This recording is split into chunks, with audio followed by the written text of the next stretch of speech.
제47대 미국 대통령에 당선된 도널드 트럼프는 최근에 있었던 티오 본과의 인터뷰에서 누가 실제로 미국을 운영하는지를 밝혔습니다. 티오 본이 바이든 대통령이 출마를 포기하는 과정이 굉장히 수상쩍었다고 말하자 트럼프는 그들이 바이든이 물러나도록 협박했다고 말했습니다. 티오 본이 그들이 정확히 누구인지를 묻자 트럼프는 이렇게 말했습니다. 척 슈머와 낸시 펠로시 그리고 그 밖의 민주당의 수장들이다. 그들이 바이든을 위협했다. 하지만 트럼프는 오랫동안 민주당과 원수 관계여서 그의 말을 100% 신뢰할 수는 없습니다. 그런데 최근 민주당에서 탈당한 털시 게버드가 여러 인터뷰에서 민주당의 실태를 신랄하게 비판했습니다. 털시 게버드는 21살에 미국 역사상 최연소 주 하원의원에 당선됐던 인물로 2020년에는 민주당 소속으로 대통령 후보 경선에 참여하기도 했습니다. 털시 게버드는 지금의 민주당이 소수의 엘리트에 의해 운영되고 있으며 국익보다는 철저히 그들의 이익만을 위한다고 밝혔습니다. 털시 게버드는 크리스 윌리엄슨과의 인터뷰에서 누가 진짜 미국 정부를 움직이는지에 대해 이렇게 말했습니다. 그들은 당신이 생각하는 사람들이 아니다. 바이든과 트럼프의 TV 토론을 통해서 나라를 운영한 사람이 바이든이 아니었다는 것이 분명해졌다. 카멀라 해리스도 아니었다. 그들은 민주당의 엘리트와 PC주의 전쟁 광들이다. 힐러리 클린턴과 버락 오바마도 이 무리에 속해 있다. 게버드는 이들이 선거에서 당선된 이들과 관료, 방산업체, 그리고 주류 언론과 빅테크가 상부상조하는 클럽이라고 말했습니다. 그리고 이 클럽에서 쫓겨나지 않으려고 알아서 복종하는 구조라고 합니다. 게버드는 이들의 극단적 이기심이 미국뿐 아니라 전 세계를 핵전쟁의 위협으로 몰고 가고 있다고 밝혔습니다. 게버드는 이것이 단지 민주당만의 책임이 아니며 공화당도 전쟁에 있어서는 민주당과 한패라고 말했습니다. 이 영상에서는 털시 게버드가 쓴 For Love of Country의 내용을 중심으로 미국을 움직이는 엘리트가 정확히 어떤 집단인지를 자세히 알아보겠습니다. 시작하기 앞서 이 영상의 내용이 털시 게버드의 일방적인 주장이며 무엇을 믿을지는 여러분의 몫이라는 걸 알려드립니다. 1981년생인 게버드는 사모아 출신 아버지와 백인 어머니 사이에서 태어났습니다. 그녀는 미국령 사모아에서 태어났지만 2살 때 가족 전체가 하와이로 이주했습니다. 앞에서 말한 것처럼 게버드는 21살이 된 2002년에 하와이주 하원의원에 당선되면서 정치 경력을 시작했습니다. 게버드는 이후에 재선을 포기하고 자원에서 이라크에서 군 복무를 한 특이한 이력을 갖고 있습니다.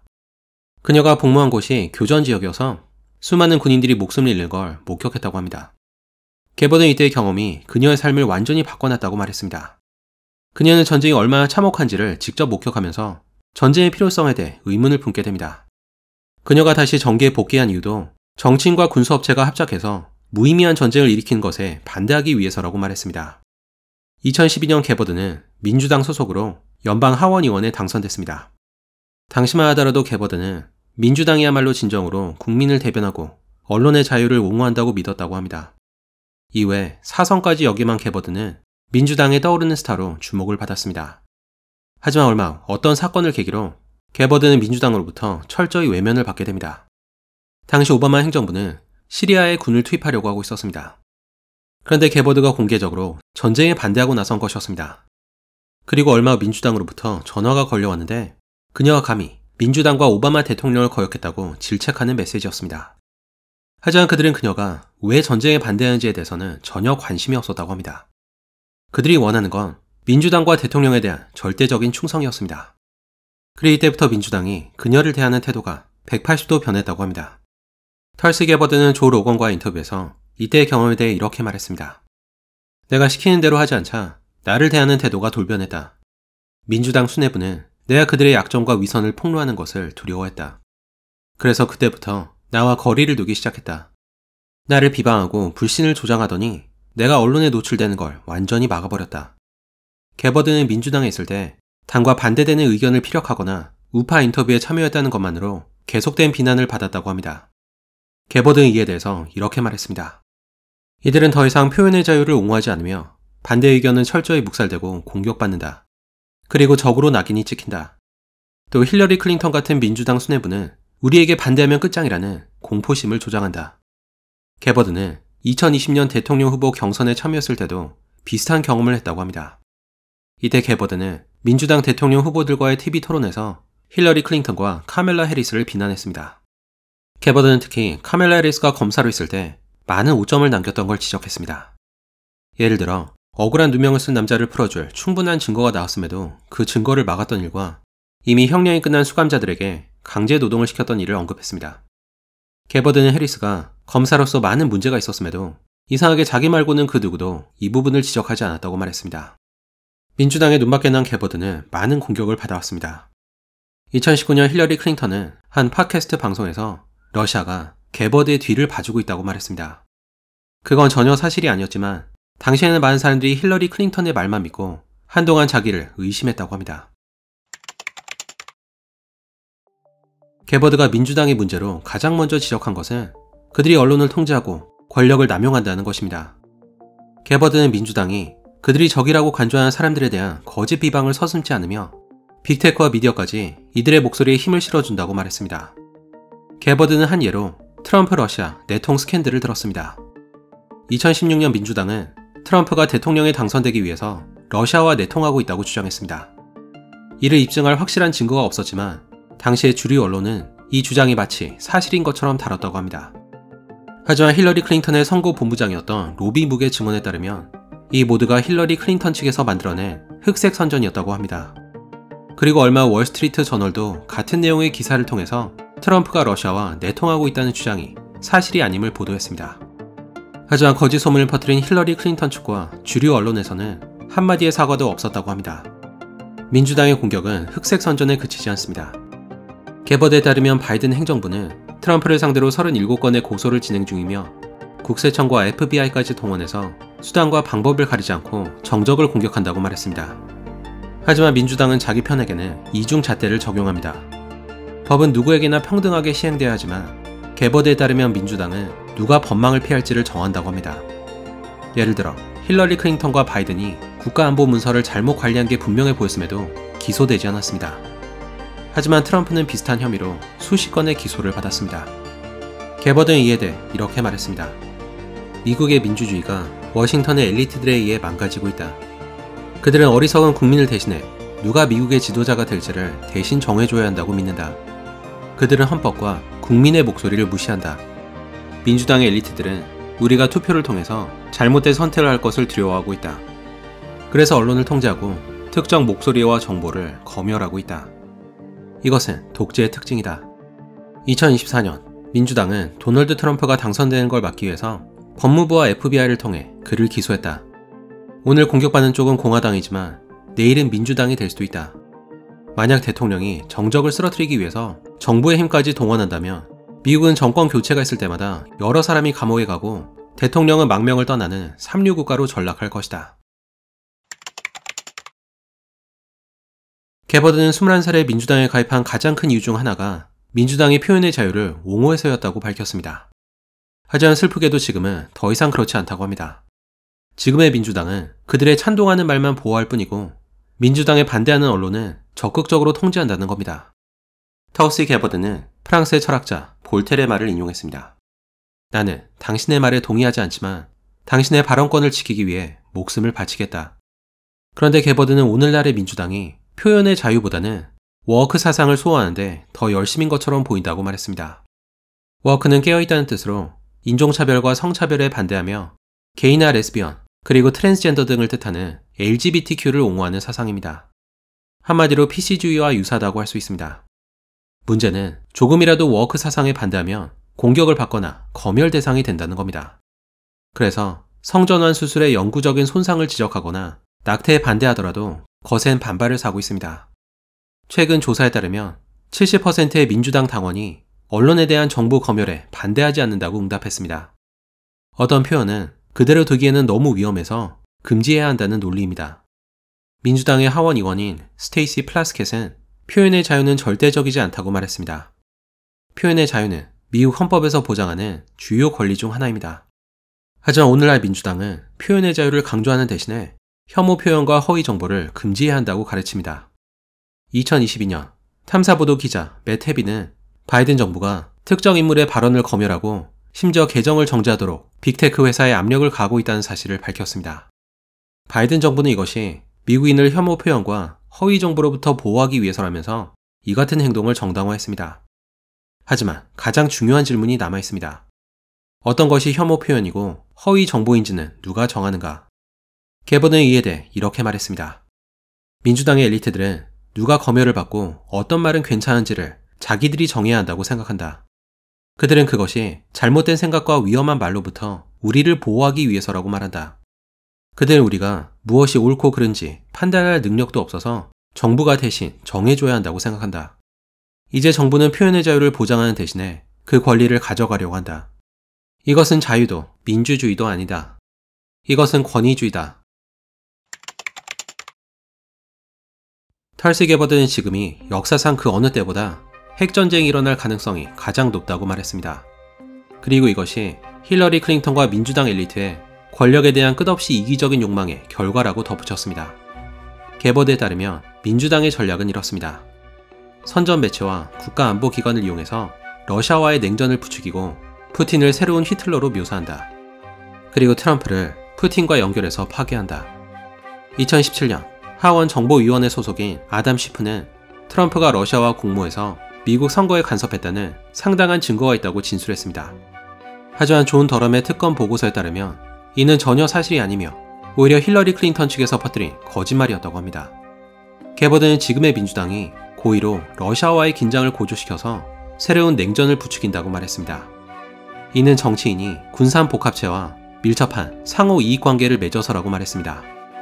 군산복합체가 정치인에게 기부나 경제적 혜택을 제공해서 막대한 영향력을 행사한다는 겁니다. 그리고 군산복합체가 가장 원하는 것은 계속된 갈등과 전쟁입니다. 게버드에 따르면 우크라이나 전쟁 초반에 양측이 휴전협정을 맺을 기회가 있었음에도 바이든 행정부의 방해로 협상이 엎어졌다고 합니다. 게버드는 조 로건과의 인터뷰에서 오늘날 민주당의 지도부가 군산복합체의 소나기 안에 있다면서 이렇게 말했습니다. 군산복합체는 가장 작은 것부터 가장 강력한 핵무기까지 다양한 무기를 만드는 거대한 방위 산업체다. 우리가 전쟁을 치르면 그들은 많은 돈을 번다. 전시 상태가 아니고 전쟁이 일어날 가능성이 조금만 있더라도 그들은 많은 돈을 번다. 정치는 군산복합체와 밀접한 관계를 맺고 막대한 국방 예산을 지출한다. 하지만 국방 예산이 꼭 군이 필요한 곳에 쓰이는 건 아니다. 민주당과 공화당은 그 어떤 문제에서도 합의에 이르지 못하지만 미국이 전쟁을 계속하는 것에는 항상 합의를 본다. 군산복합체가 영향을 준 것 같다. 하지만 전쟁이 국익에 도움이 되는가는 또 다른 문제다. 우크라이나 전쟁은 대리전이며 궁극적 목적은 러시아의 정권 교체다. 워싱턴은 우크라이나 전쟁 훨씬 이전부터 반러시아 정서를 조성하고 있었다.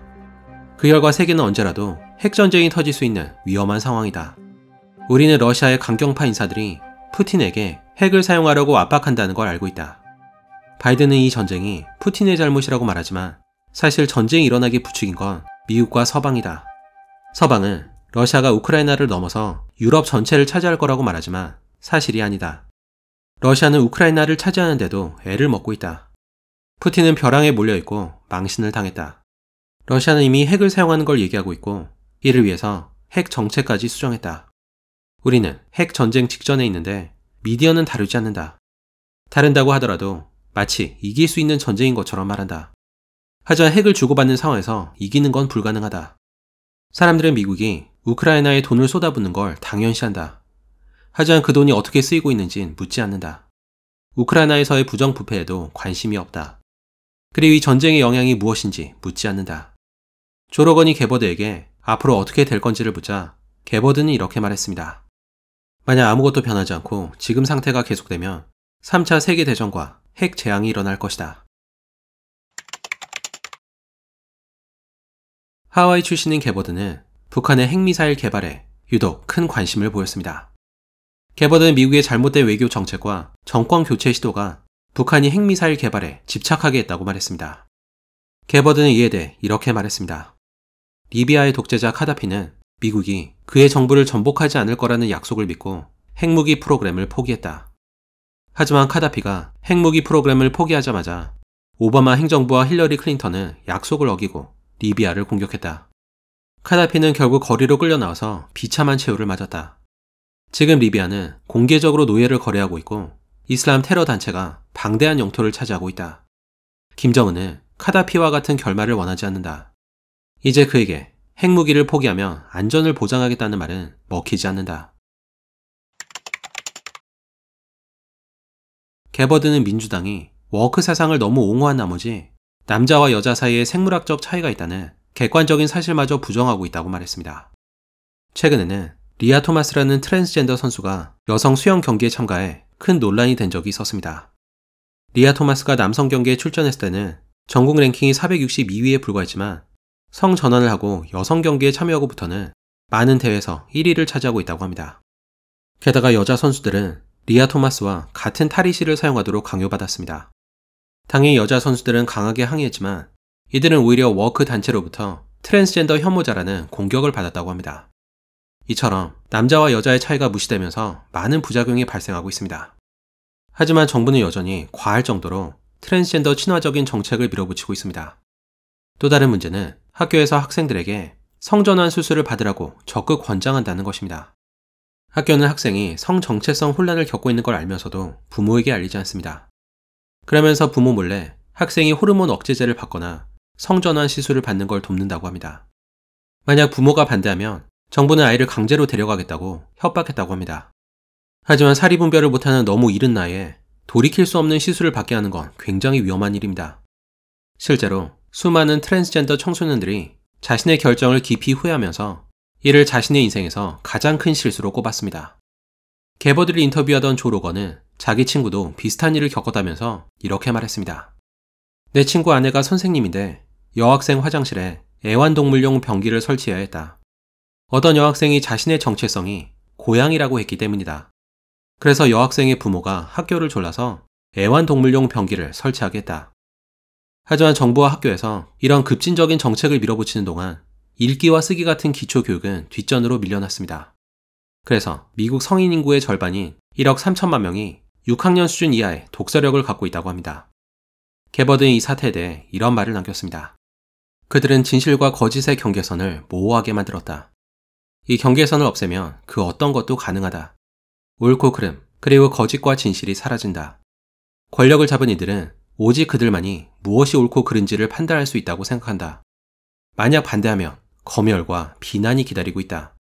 오늘날의 민주당 엘리트들은 가족을 파괴하고 있고 아이들을 위해 무엇이 최선인지를 부모보다 정부가 결정해야 한다고 생각한다. 털시 개버드는 오늘날 민주당이 이상할 정도로 종교의 자유를 억압하고 있다고 말했습니다. 이들이 적극적으로 하나님의 존재를 지우려고 하고 있고 종교인들에 대해 공개적으로 적대적이라는 겁니다. 이에 대한 개버드의 글을 요약하면 이렇습니다. 민주당의 수뇌부는 종교의 자유를 억압하고 있는데 특히 크리스찬들이 가장 많은 공격을 받는다. 그들은 예배를 드리거나 공개적으로 하느님을 언급하는 것을 파시즘과 극우 세력과 연관시킨다. 그들은 종교를 가진 사람을 무식하고 구시대적이라고 여긴다. 독립선언서에는 우리가 창조주로부터 양도할 수 없는 권리를 부여받았다고 적혀있다. 우리의 권리가 하나님으로부터 왔다는 걸 알면 어떤 기관이나 정부가 그 권리를 빼앗으려고 할 때 우리는 반항할 것이다. 그래서 그들은 당근과 채찍을 총동원해서 하나님 대신에 정부를 신뢰하도록 설득한다. 만약 신이라는 토대를 없애면 그 위에 세워진 모든 것이 무너진다. 이것이 민주당이 우리 삶의 모든 측면에서 신을 없애려고 하는 이유다. 개버드는 책에서 국민의 이익을 대변하지 않는 민주당의 여러 정책을 소개했습니다. 개버드는 바이든 행정부가 일부러 국경을 개방해서 수많은 불법 이민자가 미국 안으로 들어왔다고 말했습니다. 그 결과 미국 전역에서 범죄가 크게 늘었다고 합니다. 개버드는 민주당이 국경을 개방한 이유에는 정치적 의도가 깔려 있다고 말했습니다. 불법 이민자 대다수가 히스패닉인데 이들은 전통적으로 민주당에 투표하는 걸로 알려졌습니다. 게다가 불법 이민자가 가장 많이 넘어오는 지역은 공화당의 텃밭인 텍사스입니다. 그래서 민주당은 더 많은 불법 이민자를 들여보내서 팽팽했던 세력 균형을 민주당 쪽으로 넘어오게 하려는 계획이라고 합니다. 개버드는 또 민주당이 중앙은행 디지털 화폐 시스템을 구축해서 국민을 통제하려고 한다고 말했습니다. 개버드는 CBDC라 불리는 중앙은행 디지털 화폐에 대해 이렇게 적었습니다. CBDC를 도입하는 것이 얼마나 좋은지 아무리 떠든다 하더라도 우리는 그들의 진짜 의도를 알고 있다. 그들은 완전한 통제를 원한다. 그들은 우리 삶의 모든 측면을 들여보고 통제할 힘을 원한다. 그들은 우리가 특정 상품을 사는 걸 막을 수 있고 심지어 우리의 계좌를 동결할 수도 있다. 이런 시나리오가 가능하다. 대통령이 국가 비상사태를 선언하고 우리가 구매할 수 있는 물품과 수량에 제한을 걸 수 있다. 그들은 비상사태를 근거로 그들의 행동을 정당화할 것이다. 우리가 경제적 자율권을 포기하며 우리는 자유를 포기하게 된다. 그리고 한번 자유를 잃으면 그걸 돌려받는 건 거의 불가능하다. 털시 게버드는 이런 글을 남기면서 책을 마무리했습니다. 오늘날 권력을 잡은 이들이 이 위대한 국가를 파멸로 이끌고 있다. 우리는 당파적 적대자로서가 아니라 우리나라에 대한 공통된 사랑으로 함께 뭉쳐야 한다. 그리고 여기까지가 털시 게버드의 이야기였습니다. 2024년 11월 도널드 트럼프가 제47대 미국 대통령에 당선됐습니다. 트럼프가 당선된 많은 이유가 있겠지만 그 중에서 빼먹을 수 없는 이유가 팟캐스트와 유튜브 인터뷰였습니다. 트럼프는 대선 있기 몇 개월 전부터 주류 언론뿐 아니라 여러 팟캐스트 인터뷰에 출연해 큰 화제가 됐습니다. 그는 조 로건, 테오 본, 플래그런트, 그리고 로건 폴 등과 인터뷰를 진행했고 모두 합쳐서 대략 1억 조회수를 기록했습니다. 여기에 쇼츠와 틱톡, 그리고 다른 인터뷰까지 모두 합친다면 조회수는 그보다 훨씬 많아집니다. 공교롭게도 이들 대부분은 UFC의 대표인 데이나 화이트와 관련된 인물들입니다. 데이나 화이트는 트럼프의 최측근으로 트럼프도 기회가 있을 때마다 UFC 행사에 참여하고 있습니다. 도널드 트럼프에게 팟캐스트 인터뷰를 적극 추천한 인물은 그의 아들 베런이었다고 알려졌습니다. 이 인터뷰를 통해 트럼프는 자신의 정책을 어필하는 동시에 꾸밈없는 인간적인 면모를 보였습니다.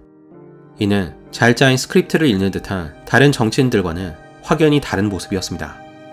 특히 전통 미디어를 불신하는 젊은 남성 유권자에게 트럼프의 이런 꾸밈없는 모습은 큰 매력으로 다가왔습니다. 트럼프는 인터뷰에서 메인스트림 미디어에서는 할 수 없었던 여러 가지 이야기를 나눴습니다. 주제는 우크라이나, 북한, 암살 시도, 그리고 외교 정책 같은 정치적 문제뿐 아니라 그의 사생활과 UFO, 그리고 UFC까지 다양했습니다. 하지만 모두 합쳐서 6시간이 넘는 인터뷰를 보는 건 쉬운 일이 아닙니다. 그래서 영상에서는 중복되는 내용을 걷어내고 중요하다고 생각되는 인터뷰 내용을 알기 쉽게 요약했습니다.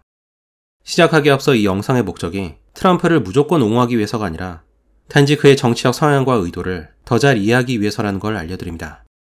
트럼프의 인터뷰 중에서 가장 큰 화제가 된 건 조 로건과의 인터뷰였습니다. 조 로건은 코미디언이자 UFC 해설가로 2009년부터 조 로건 익스피리언스라는 팟캐스트를 시작해 전 세계적인 인기를 끌고 있습니다. 그는 다양한 인물을 인터뷰하면서 논란이 될 수 있는 주제도 피하지 않고 다루는 걸로 유명합니다. 조 로건은 트럼프와 무려 3시간의 인터뷰를 진행했는데 이는 트럼프가 지금까지 했던 모든 인터뷰 중에서 가장 긴 인터뷰였습니다. 조 로건의 첫 번째 질문은 2017년에 처음 대통령이 됐을 때 어떤 기분이었냐는 것이었습니다. 트럼프는 백악관에 처음 들어갔을 때 비현실적인 기분이었다고 말했습니다. 암살 시도가 있었을 때는 오히려 정신이 또렷했지만 그때만큼은 꿈같은 기분이었다고 합니다.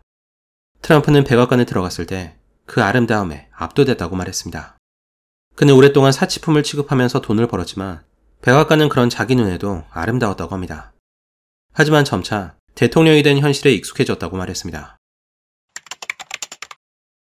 조 로건은 트럼프에게 여러 장관과 내각을 구성할 때 누구를 임명할지 어떻게 알았냐고 물었습니다.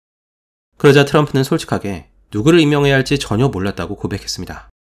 그의 주 활동 무대는 뉴욕이었고 항상 공화당을 지지한 것도 아니어서 1992년까지는 민주당을 지지했다고 말했습니다. 그래서 그는 내각을 구성할 때 자기가 존경하거나 좋아하는 사람들에게 도움을 받았다고 합니다. 대통령은 직간접적으로 10,000명의 인사를 임명하는데 대통령이 임명하는 주요 직책으로는 재정, 국무, 그리고 국방과 관련된 100여 개의 직책이 있습니다. 트럼프는 그때 많은 사람들이 자기랑 일하기가 싫어서 내각에 임명되길 거절했다는 것은 거짓 소문이었다고 밝혔습니다. 오히려 자기가 아는 모든 사람들이 집착에 가까울 정도로 내각에 임명되길 원했다고 합니다. 한 번은 어떤 인물이 미디어와 뉴스에서 국무장관직을 거절할 것처럼 내숭을 떨었는데 실제로는 국무장관을 시켜달라고 자기한테 빌다시피 했다고 말했습니다. 트럼프는 또 정치인이 아닌 누군가를 임명한 건 굉장히 위험하다고 말했습니다. 예를 들어 사업가는 이권을 노리거나 사생활에 문제가 있는 경우가 많지만 정치인은 아무래도 수년간 검증을 받아와서 비교적 안전하다는 겁니다. 조 로건이 임명한 걸 후회했던 인물이 누구였는지를 묻자 트럼프는 존 볼튼을 언급했습니다. 그는 전쟁을 적극 지지했던 네오콘 출신으로 트럼프와 많은 갈등을 빚은 인물이었습니다. 2019년 트럼프가 볼튼을 경질하자 그는 트럼프를 비판하는 내용의 회고록을 내기도 했습니다. 트럼프는 볼튼에 대해서 이렇게 말했습니다. 볼튼은 미치광이었지만 나름 장점도 있었다. 다른 나라 정상들은 내 뒤에 볼튼이 있는 걸 보면 까딱하면 트럼프가 전쟁을 일으킬 거라는 위협을 느꼈다. 볼튼이 부시 행정부에 있을 때 미국은 이라크와 전쟁을 일으킨 적이 있다. 인터뷰 중간에 트럼프가 왜 자기가 다른 사람보다 훨씬 더 많은 관심을 받는지 이해가 안 된다고 말하자 조 로건은 그 이유를 이렇게 설명했습니다. 당신은 과격한 말을 많이 한다. CNN이 당신을 저격하려고 당신이 했던 말을 크게 조명했지만 그것은 그들의 의도와는 정반대의 효과가 있었다. 사람들은 정돈되고 이미 다 준비된 것 같지만 실제로는 아무것도 하지 않는 정치인의 신물이 났다. 그런 정치인이 말한 걸 아무리 들어봐도 그의 실체가 무엇인지 파악하기 힘들다. 하지만 당신은 있는 그대로를 보여줘서 대중의 눈에 신선해 보였다. 트럼프는 또 다른 인터뷰인 로건 폴과 마이크 마슬락과의 인터뷰에서 자신의 외교 정책에 대해 좀 더 자세히 설명했습니다. 마슬락이 전 세계적으로 전쟁과 분쟁이 끊이지 않고 있다면서 이 상황에 대해 어떻게 생각하는지를 묻자 트럼프는 이렇게 말했습니다. 내가 대통령이었다면 러시아는 절대 우크라이나를 공격하지 않았을 것이다. 양측에서 이미 수십만 명의 군인이 사망했고 수많은 도시와 마을이 파괴됐다. 내 임기 때는 전쟁이 일어나지 않았다. 나는 푸틴과 젤렌스키 모두와 잘 지냈다. 내가 대통령이었다면 인플레이션을 막았을 것이고 아프가니스탄에서 그렇게 망신스럽게 후퇴하는 일도 없었을 것이다. 미군이 아프가니스탄에서 후퇴했던 날은 미국 역사상 가장 치욕적인 날이었다. 아프가니스탄에서 일어난 일을 보고 푸틴과 시진핑은 우리를 만만하게 봤을 거다. 지금도 시진핑은 대만을 보고 군침을 흘리고 있다. 그날 이후 미국은 존중을 잃었고 전 세계의 웃음거리가 됐다. 내가 다시 대통령이 되면 세상은 다시 미국을 존중할 것이다. 트럼프는 여러 인터뷰에서 바이든 정부 때 미군이 아프가니스탄에서 후퇴했던 일을 비난했습니다. 미군이 아프가니스탄에서 철수할 때 대혼란이 벌어졌고 이 모두가 바이든 정부와 무능한 군 지휘부 때문이라는 겁니다. 트럼프는 이에 대해 이렇게 말했습니다. 푸틴은 바이든에 대한 존중심이 조금도 없다. 아프가니스탄에서 철수하는 걸 보고 누가 그를 존중할 수 있겠는가? 아프가니스탄 철수를 지휘한 사람들은 모두 해고돼야 한다. 무능한 지휘부에 대해서는 책을 쓸 수 있을 정도다. 병사들을 가장 마지막에 철수시켜야 하는데 그러지 않았다. 그래서 모든 장비와 무기를 빼앗기는 망신을 당했다. 이건 어린아이도 알 수 있는 상식이다. 단지 장비를 옮기는데 비용이 든다는 이유로 장비를 버리자고 했던 장군도 있었다. 조 로건이 트럼프에게 당신이 대통령이었다면 어떻게 했을지를 묻자 트럼프는 자기가 대통령으로 있을 때 이슬람 테러 단체인 아이시스를 소탕했던 것을 언급했습니다. 그는 군 지휘부로부터 아이시스를 소탕하는데 적어도 5년이 걸릴 거라는 보고를 받았다고 합니다. 하지만 트럼프는 직접 상황을 알아보기 위해서 중동 현장으로 날아간 적이 있었습니다. 이때 그가 탄 비행기는 모든 불을 끄고 아무런 조명이 없는 캄캄한 활주로에 착륙했다고 합니다. 트럼프는 천문학적인 군사비를 쏟아붓고도 겨우 테러 단체의 공격이 무서워서 조명도 킬 수 없는 현실이 개탄스러웠다고 말했습니다. 그런데 현장에 도착해보니 그후 장교들은 단 몇 주 안에 아이시스를 소탕할 수 있다고 말했다고 합니다. 트럼프가 그렇다면 왜 아직 공격을 하지 않는지를 묻자 장교들은 공격하라는 명령이 없어서라고 말했습니다. 이 사건으로 트럼프는 미군의 명령체계가 얼마나 엉망이고 비효율적인지를 깨달았다고 합니다. 현장에서 군을 지휘하는 장교들은 똑똑하지만 그들에게 명령을 내리는 지휘부는 현장 일에는 전혀 관심이 없고 무능하다는 겁니다. 게다가 현장에서 싸우는 장교들이 지휘부의 명령에 반대 의사를 밝힐 수도 없는 구조입니다. 트럼프가 현장의 조언에 따라 아이시스를 공격하자 과연 이들을 단 몇 주 안에 완전히 소탕할 수 있었다고 합니다. 아이시스를 소탕하는데 최소 5년이 걸릴 거라는 보고와는 전혀 다른 결과였습니다. 아프가니스탄에서 군을 철수시킨 것만 봐도 지휘부가 얼마나 무능한지 알 수 있다고 합니다. 트럼프는 푸틴과 시진핑에 대해서도 많은 질문을 받았는데 그의 답변을 요약하면 이렇습니다. 내가 대통령이었다면 우크라이나 전쟁도 없었을 것이다. 나와 푸틴은 항상 대화하는 관계였다. 그가 전쟁을 일으키려고 할 때마다 나는 푸틴에게 그러지 말라고 경고했다. 내가 그때 푸틴을 어떻게 설득했는지는 공개할 수 없다. 푸틴과 나는 좋은 관계였지만 무조건 양보만 한 건 아니었다. 러시아가 선을 넘으려고 할 때는 강경하게 대응했다. 러시아는 노르드 스트림 2라는 파이프라인을 건설해서 유럽 전역에 가스를 공급하려고 했다. 우리가 러시아로부터 유럽을 보호하고 있는데 유럽이 오히려 러시아로부터 가스를 공급받고 돈을 내는 게 말이 안 됐다. 그래서 내가 노르드 스트림을 막아버렸다. 그런데 그걸 바이든이 살려놨다. 나는 중국이 세금과 관세로 미국에 수천억 달러를 지불하게 했다. 중국의 한 푼이라도 받아낸 대통령은 나밖엔 없다. 중국은 미국 돈으로 그들의 군대를 건설할 수 있었다. 푸틴과 좋은 관계를 유지하는 것은 좋은 일이다. 김정은, 시진핑과도 마찬가지다. 우리는 서로를 존중하고 좋아한다. 그리고 그건 나쁜 게 아니라 좋은 일이다. 내가 시진핑이 똑똑하다고 말했다고 나를 나쁜 사람으로 만들던데 그가 멍청하다면 어떻게 14억 명의 인구를 통제할 수 있겠는가? 나는 시진핑을 항상 대화로 설득했다. 그런데 내가 대통령에서 물러난 날에 그는 타이완 상공에 28대 폭격기를 날렸다.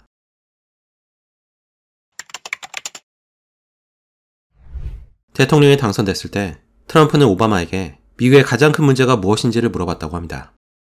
오바마의 대답은 북한이었습니다. 당시 오바마는 미국이 북한과 전쟁을 할 거라고 생각했다고 합니다. 트럼프는 만약 힐러리 클린턴이 대통령이 됐다면 미국은 아마 북한과 핵전쟁을 했을 거라고 말했습니다. 김정은도 이 사실을 잘 알고 있어서 전쟁을 준비하고 있었다고 합니다. 하지만 자기가 대통령이었을 때는 북한과 큰 문제가 없었다고 말했습니다. 물론 초반에는 누구 책상에 빨간 버튼이 더 큰지를 두고 싸운 적도 있지만 김정은을 만나서 금방 친해졌다고 말했습니다. 김정은에게 농담으로 그냥 편하게 쉬지 왜 맨날 핵이나 만들고 있냐고 묻자 김정은은 자신의 안전을 위해서 어쩔 수 없다고 말했다고 합니다. 트럼프는 적과 대화로 문제를 해결할 수 있는 자신과 같은 대통령이 있다면 많은 외교 문제가 쉽게 해결될 거라고 말했습니다. 로건 폴이 세계의 지도자들과는 어떤 대화를 나누냐고 묻자 트럼프는 누구를 상대하는지에 따라 다르다고 말했습니다. 하지만 자신은 나약한 인물보다는 강인한 인물과 더 잘 어울렸다고 합니다. 트럼프는 강한 인상을 준 두 지도자를 언급했는데 바로 헝가리의 오르반 총리와 인도의 모디 총리였습니다. 특히 모디 총리에 대해서는 겉으로는 아버지 같은 푸근한 인상이지만 내면은 킬러의 본능을 갖고 있다고 말했습니다. 한번 어떤 나라가 인도를 위협해서 트럼프가 돕겠다고 나섰는데 모디는 자신이 직접 해결할 일이라면서 단호하게 거절했다고 합니다. 트럼프는 외교와 무역에 있어서도 자기가 대통령이었을 때의 정책을 계속하겠다고 말했습니다. 그는 관세를 잘 이용하면 미국을 훨씬 더 부유하게 만들 수 있다고 주장했습니다. 참고로 관세는 수입 물품에 매기는 세금으로 자국의 산업을 보호하기 위해서 쓰입니다. 트럼프는 관세를 늘리면 소득세를 줄일 수 있다면서 이렇게 말했습니다. 나에게 관세는 그 어떤 단어보다 아름다운 단어다. 관세를 잘 활용하면 미국은 엄청나게 부유해질 것이다. 관세를 부과하면 소득세를 없앨 수도 있다. 1890년대 미국은 어디에 돈을 써야 할지 모를 만큼 돈이 많았다. 당시 미국은 소득세보다는 관세를 더 많이 부과했다. 그런데 어리석게도 관세보다는 소득세에 더 큰 비중을 두기 시작했다. 왜냐하면 다른 나라들이 미국 정치인들에게 로비해서 관세를 줄이도록 압박했기 때문이다. 트럼프는 그러면서 관세가 미국에 득이 됐던 다양한 사례를 소개했습니다. 한 번은 중국이 멕시코에 대규모 자동차 공장을 건설해서 미국에 자동차를 판매하려고 했다고 합니다. 만약 멕시코에 공장이 건설되면 값싼 중국 자동차가 대량으로 미국에 밀려들 판이었습니다. 트럼프는 이 소식을 듣고 멕시코에서 만든 자동차에 대해 200% 관세를 부과하겠다고 협박해 공장 건설을 중단시켰다고 말했습니다. 그리고 이것이 미국에 대단히 좋은 일이라고 덧붙였습니다. 트럼프는 자동차뿐 아니라 반도체에도 관세를 부과해야 한다고 말했습니다. 미국이 단지 관세를 부과하는 것만으로 해외의 반도체 회사들은 자기 돈으로 알아서 미국에 공장을 지을 거라는 겁니다. 트럼프는 미국 반도체 산업의 95%를 대만에 빼앗겼는데 이 모두가 멍청한 정치인들 때문이라고 말했습니다. 트럼프는 또 전쟁을 일으키기 직전이었던 두 나라에 막대한 관세를 부과하겠다고 협박해서 전쟁을 막았다고 말했습니다. 하지만 이 두 나라가 정확히 어디인지는 밝히지 않았습니다. 트럼프는 플래그란트라는 유튜브 채널에 출연해서 최근에 있었던 암살 시도에 대해 이렇게 말했습니다. 아들 돈과 에릭의 취미가 사냥이어서 총을 많이 쏘는데 나를 암살하려고 총을 쏜 거리가 100m 정도였다는 말을 듣고 굉장한 행운이었다고 말했다. 또 그 정도 거리에서 사격은 못 맞추는 게 더 힘들 정도라고 했다. 그건 마치 바로 앞에 있는 구멍 안으로 퍼팅하는 것만큼 쉽다는 것이다. 그 후에 아들의 신앙심이 더 깊어졌고 나도 약간은 그렇게 된 것 같다. 사회자가 혹시 암살 시도를 지원한 배후 세력이 있는지를 보자 트럼프는 주류 언론이었다며 절대 하지 않았을 질문이라면서 칭찬했습니다. 트럼프는 잘못된 추측을 하기 싫다면서 즉답을 피했지만 아마 이란이나 중국일 거라고 말했습니다. 이란은 공개적으로 자기를 죽이겠다고 위협했고 중국도 자기를 노릴 이유가 충분하다는 겁니다. 하지만 개인적으로는 이란이었을 가능성이 가장 높다고 말했습니다. 트럼프는 바이든 정부의 이란 정책을 비판하면서 이렇게 말했습니다. 내가 대통령이었다면 이란은 절대 이스라엘을 공격하지 못했을 것이다. 나는 아무도 이란의 석유를 사지 못하게 했다. 중국에는 이란에서 석유 1배럴만 사도 미국은 중국과 무역 거래를 하지 않겠다고 말했다. 그 외 이란은 돈줄이 끊겨서 하마스와 헤즈볼라를 지원할 돈이 없었다. 계속 그런 상태였다면 이란은 말을 잘 들었을 것이다. 그런데 바이든이 제재를 해제해서 이제 그들은 2,500억 달러가 있다. 게다가 바이든은 5명의 인질을 돌려받으려고 무려 60억 달러를 바쳤다. 이제 인질을 잡는데 아무런 관심이 없었던 다른 테러 단체들도 갑자기 사람들을 납치하기 시작할 것이다. 이미 일어나고 있는 일이다. 나는 한 푼도 안 내고 58명의 인질을 돌려받은 적이 있다.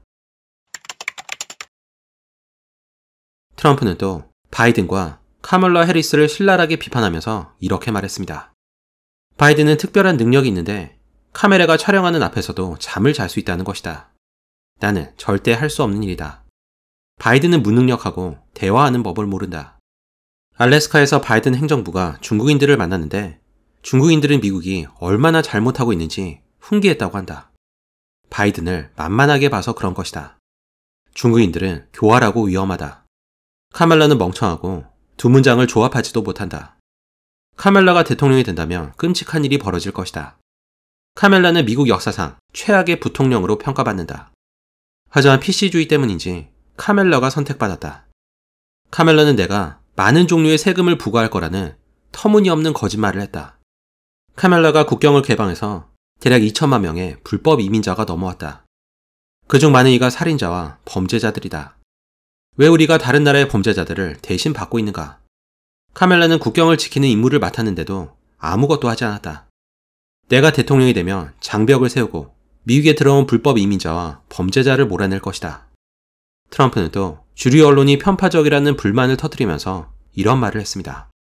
CBS는 카멀라와의 인터뷰를 조작했다. 질문을 한 다음에 다른 질문에 대한 답변을 그 질문의 답변으로 편집한 것이다. 하지만 내가 인터뷰할 때는 사회자가 번번이 껴들었다. 내가 한 말에 대해서는 팩트 체크를 하면서 카멀라는 그러지 않았다. 카멀라는 인터뷰에서 지금 전쟁 지역에 미군이 없다고 말했다. 하지만 그건 사실이 아니고 지금 수천 명의 미군이 전쟁 지역에 있다. CNN은 적이다. 내가 대통령 후보로 지명받아 연설을 할 때 CNN은 방송을 하지 않았다. 나를 싫어한다는 것을 노골적으로 드러낸다. 조 로건도 이에 동의하면서 이런 말을 덧붙였습니다. 여전히 많은 사람들이 신문과 CNN을 믿는다. 하지만 인터넷이 지금까지 접하지 못했던 정보를 주기 때문에 사람들이 깨어나고 있다. 주류 언론은 편파적인 보도로 스스로 신뢰도를 낮추고 있다. 그래서 사람들은 점점 메인스트림 미디어를 멀리하고 있다.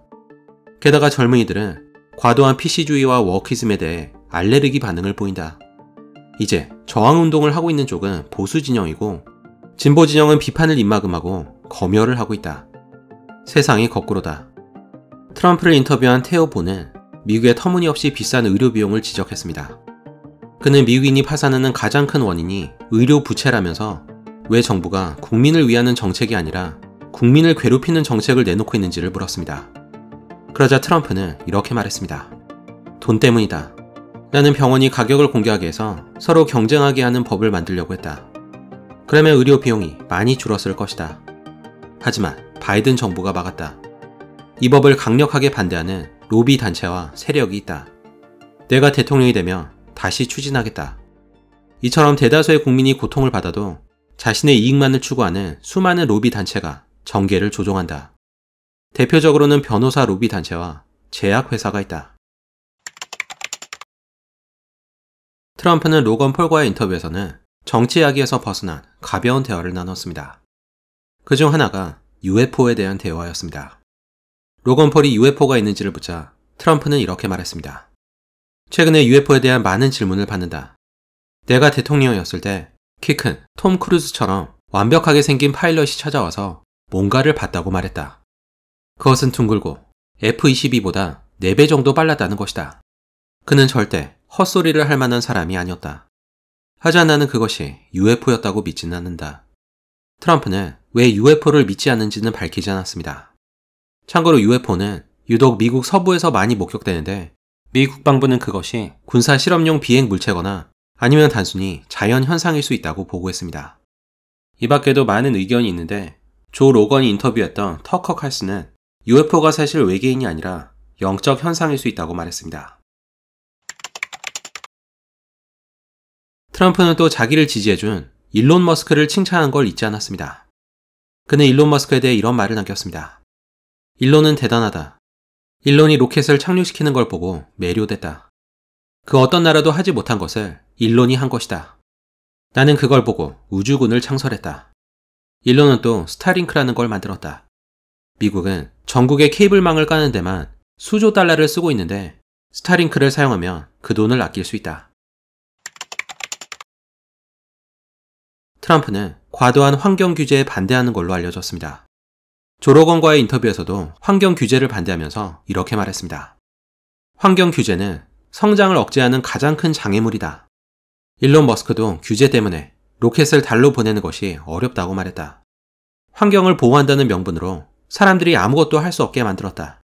환경 규제가 생기는 이유는 결국 돈과 관련이 있다. 규제를 뚫기 어렵게 만들면 허가를 받기 위해서 많은 돈을 써야 한다. 다시 말해 환경 컨설턴트와 변호사들이 기업이 허가를 받는 과정에서 막대한 돈을 챙긴다는 것이다. 만약 이들에게 돈을 내지 않으면 허가를 받는 과정은 더 까다롭고 더 길어질 것이다. 예를 들어 건물을 지으려고 할 때 그 지역에 단지 희귀한 식물이 자란다는 이유로 아니면 조그마한 물 웅덩이가 호수라고 우기는 방식으로 건물을 짓지 못하게 할 수 있다. 환경단체는 그렇게 기업이 조바심을 느끼게 한 다음에 소위 환경 전문가를 고용하게 해서 돈을 번다고 한다. 하지만 중국은 환경에 대해서 아무런 조치도 취하지 않는다. 중국은 석탄 사용을 줄이겠다고 약속해놓고 곧바로 수십 개의 새로운 석탄 공장 건설을 허가한다. 중국이 대기와 물을 오염시키는데 미국이 환경을 보호하려고 아무리 노력해봤자 소용이 없다. LA가 물 배급을 논의할 정도로 상황이 안 좋다. 하루는 LA 인근을 운전하면서 그곳 정치인에게 왜 이곳이 이렇게 메마른지를 물었다. 그는 물이 아래로 흐르지 않아서라고 말했다. 원래대로라면 북쪽에서 엄청난 양의 물이 흘러내려와야 하지만 어떤 물고기종을 보호한다는 이유로 인위적으로 강의 흐름을 태평양 쪽으로 흐르게 했다는 것이다. 그래서 캘리포니아는 항상 물이 부족하고 대형 산불이 발생한다. 그리고 그 산불을 끄기 위해서 막대한 예산이 투입된다. 알래스카에는 아시아 전체에 공급할 만큼의 충분한 석유와 가스가 매장돼 있다. 채굴만 하면 됐는데 바이든이 멈췄다. 환경에 미치는 영향이 없었고 순전히 정치적 이유였다고 생각한다. 대안으로 풍력 발전이 거론되는데 풍차는 환경에 해로운 영향을 끼친다. 흉측하고 비싼데 효율적이지도 않다. 5년이 지나면 녹슬고 10년 뒤에는 교체해야 한다. 그래서 캘리포니아에는 작동을 멈춘 풍차 묘지라는 곳이 존재한다. 게다가 바다에 가까운 곳에 풍차가 세워지면 진동에 예민한 고래가 죽어서 사체가 떠밀려온다. 하지만 환경주의자들은 그런 사실을 무시한다. 트럼프는 과거 부통령이었던 마이크 펜스와 갈라진 이유도 설명했습니다. 트럼프는 펜스에게 어떤 지시를 내렸는데 그가 그 일을 할 배짱이 없어서 지시에 따르지 않았다고 말했습니다.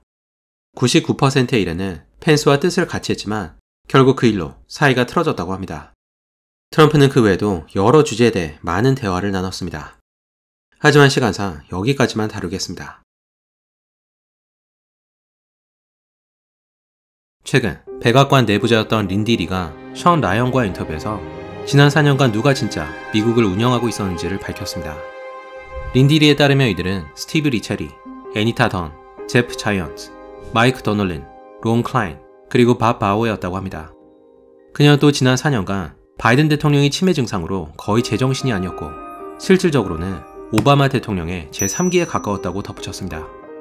하지만 이제부터 린디리가 전하는 백악관의 속사정은 훨씬 더 충격적입니다. 린디리는 모두가 인정하는 바이든 대통령의 최측근이어서 그녀의 말을 그저 음모론으로 치부할 수는 없습니다. 린디리는 인터뷰를 시작하기에 앞서 바이든이 항상 그녀를 친절하게 대했고 그녀도 바이든에게 나쁜 감정이 없다고 말했습니다. 하지만 그와 그 주변 사람들이 얼마나 부패했는지를 깨닫고는 이 사실을 공개할 수밖에 없었다고 말했습니다. 이 영상에서는 린디리의 인터뷰를 최대한 쉽게 요약하면서 잘 드러나지 않았던 백악관의 내부 사정을 들여다보겠습니다. 린디리는 1991년 중국 쓰촨성에서 태어났습니다. 그녀의 증조 할아버지는 공산당에 의해서 처형됐다고 합니다. 단지 공산당 간부에게 반대 의견을 냈다는 이유였습니다. 1994년 중국을 떠난 린디리의 가족은 영국을 거쳐 미국으로 이주했습니다. 동양계 이민자였던 그녀는 매우 힘든 유년기를 보냈습니다. 하지만 클래식 음악 연주에 몰두하면서 그 시기를 잘 견뎌냈다고 합니다. 린디리는 펜실베니아주에 살았는데 그곳은 민주당 지지율이 굉장히 높은 지역이어서 린다리도 자연스럽게 민주당원이 됐습니다. 그녀는 어렸을 때부터 정치에 큰 관심을 가졌습니다. 그래서 겨우 13살의 나이에 조 세스탁이라는 민주당 의원의 인턴이 되면서 정치에 입문하게 됩니다. 프린스턴 대학교에 입학한 린디리는 학교 회장으로 선출됐습니다. 프린스턴 역사상 여학생이 4년 내내 학교 회장직을 맡은 것은 그녀가 처음이었다고 합니다. 린디리는 졸업연설을 하기로 돼 있었는데 마침 그날 폭우가 쏟아져서 학교에서는 졸업연설을 취소하려고 했습니다. 그런데 졸업연사로 와 있던 배우 스티브 카렐이 졸업식이 생방송으로 중계되고 있으니 일단 연설을 시작하면 아무도 막을 수 없을 거라고 말했습니다. 용기를 얻은 린디리는 무대에 나와서 처음부터 끝까지 준비한 연설을 모두 끝냈고 학생들로부터 기립박수를 받았습니다. 린디리는 이때의 경험이 그녀가 정계에 진출할 용기를 줬다고 말했습니다. 2016년 25살이 된 그녀는 의원 선거에 출마했지만 낙선했습니다. 이후에 린디리는 민주당 내에서 꾸준히 인맥을 쌓으면서 오바마와 조 바이든을 위해서 일하게 됩니다.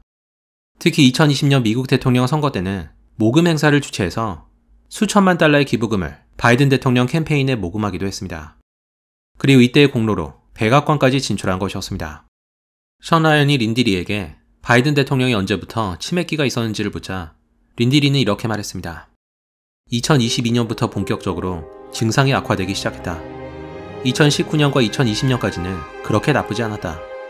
가끔 이상할 때가 있었지만 나이가 들어서 조금 말을 더듬는 거로 생각했다. 그때까지만 해도 정신에 이상이 생긴 거라고 생각하지는 않았다. 나는 2016년에 바이든을 처음 만났다. 그때는 내가 미국 암 연구 협회에서 일할 때였다. 그가 나를 항상 친절하게 대해서 나는 그를 믿고 싶었다. 게다가 내 아버지 이름까지 기억하는 걸 보고 치매가 있을 거라고 생각하지 않았다. 누군가가 너의 친구라면 그를 끝까지 믿고 싶을 것이다. 하지만 2021년과 2022년부터 그가 이상하다는 걸 눈치챘다. 2023년에는 그가 문제를 겪고 있다는 걸 확신할 수 있었다. 한 예로 바이든은 10명 정도가 참석하는 소규모 행사에서도 텔레프롬터를 사용했다. 그의 지지자와 기부자들만 모인 행사였는데 말이다. 게다가 행사에서 사진을 찍거나 SNS에 올리는 것을 엄격하게 금지했다. 그는 당에서 이미 사전 검토한 기본적인 질문에도 대답할 수 없었다. 바이든은 한 행사에서 일본을 외국인 혐오 국가라고 말했다. 하지만 일본은 미국의 가장 중요한 동맹국 중 하나여서 그런 말을 해서는 안 됐다. 바이든이 행사에 나설 때면 항상 큰 글씨로 쓰인 메모지를 들고 다녔다. 메모지에는 어디에 서야 하고 언제 연설을 끝내고 어디로 퇴장해야 하는지까지 적혀 있었다. 그는 마치 유치원생 같았다. 그는 또 기부자와 지지자를 챙겨야 하는데 그러지 못했다. 그들은 완전히 무시당했다고 생각해 지금까지 분노하고 있다. 한 번은 바이든이 나에게 다가와서 남편에게 안부를 전해달라고 말했다. 하지만 나는 남편이 없다. 린디리는 당시 주류 언론까지 합세해서 바이든이 치매를 겪고 있다는 걸 숨기려고 했다고 말했습니다. 하지만 결국 바이든의 증상을 숨길 수 없었고 오히려 그 덕분에 국민이 주류 언론이 민주당과 협력하고 있다는 사실을 깨달았다고 합니다. 션 라이언이 민주당이 국가를 위해서 바이든의 실상을 공개해야 했다고 말하자 린디리는 이렇게 말했습니다. 나는 민주당보다 미국이 먼저였다. 하지만 민주당원의 99.99%는 국가가 아니라 당에 충성한다. 민주당은 그들에게 종교다. 그들은 종교가 없어서 당이 종교가 됐다. 내가 백악관의 상황을 언론에 공개하자마자 모든 친구들이 떠났다. 나는 거의 매일 민주당 의원들에게 문자 메시지를 받곤 했다. 하지만 지금은 연락이 끊겼다. 민주당은 마치 사이언톨로지 사이비 종교와 같다. 너가 배신하면 어떻게든 너를 파괴하려고 할 것이다. 그 이후로 나는 주류 언론으로부터 버림을 받았다. 그때 나는 스트레스가 극심해서 건강까지 나빠졌다. 린디리는 민주당이 왜 그렇게까지 조 바이든을 보호했냐는 질문에 이렇게 말했습니다. 바이든이 없으면 차선책은 카멀라 해리스였다. 민주당원들은 그녀가 끔찍한 후보라고 생각했다. 그래서 카멀라가 대통령 후보로 지명되자마자 그렇게 카멀라를 떠받드는 걸 보고 아이러니하다고 생각했다. 그들은 카멀라를 미워하지 않는다. 그저 능력이 없다고 생각한다. 바이든을 대체할 다른 인물이 있었다면 충분히 그랬을 것이다. 하지만 민주당 내에서 바이든의 인지도를 따라갈 만한 인물이 없었다. 션 라이언은 이전에 카멀라 해리스를 인터뷰에 초대하려고 했던 일을 언급했습니다. 카멀라 해리스는 인터뷰에 여러 조건을 들면서 깐깐하게 나왔다고 합니다. 션 라이언이 모든 조건을 수용하겠다고 말했지만 카멀라는 결국 인터뷰를 거절했습니다. 이번 대통령 선거에서 트럼프는 조 로건과 션 라이언 등 여러 팟캐스트 인터뷰에 적극적으로 출연한 반면에 카멀라는 소극적인 모습을 보였습니다. 그리고 이것이 그녀가 대통령 선거에서 패한 가장 중요한 이유 중 하나로 꼽힙니다. 린디리는 카멀라 해리스에 대해 이렇게 말했습니다. 팟캐스트가 주류 언론을 대체하고 있는 상황에서 카멀라가 팟캐스트 방송에 출연하지 않은 건 엄청난 실수였다. 왜 카멀라가 방송에 나와서 간단한 질문에 답하는 걸 그렇게 어려워하는지 모르겠다. 왜 그렇게 말을 빙빙 돌리는지도 모르겠다. 나는 그녀를 잘 안다. 카멀라와 1대1로 말하면 정상으로 들린다. 하지만 인터뷰를 하면 갑자기 그녀는 안드로이드가 된다. 우리는 대통령인 척하는 누군가를 원하지 않는다. 우리는 인간적인 대통령을 원한다. 어쩌면 그녀는 그렇게 똑똑하지 않을 수도 있다. 어쩌면 그녀가 스스로 생각하지 못해서일 수도 있다. 카멀라는 실수하는 걸 굉장히 두려워한다. 지금 카멀라는 캘리포니아 주지사 후보로 나설지 아니면 2028년 대선을 노릴지를 놓고 고민 중이다. 당의 그 누구도 그녀가 출마해야 한다고 생각하지 않는다. 하지만 카멀라는 자신이 이길 수 있다는 망상에 사로잡혀 있다.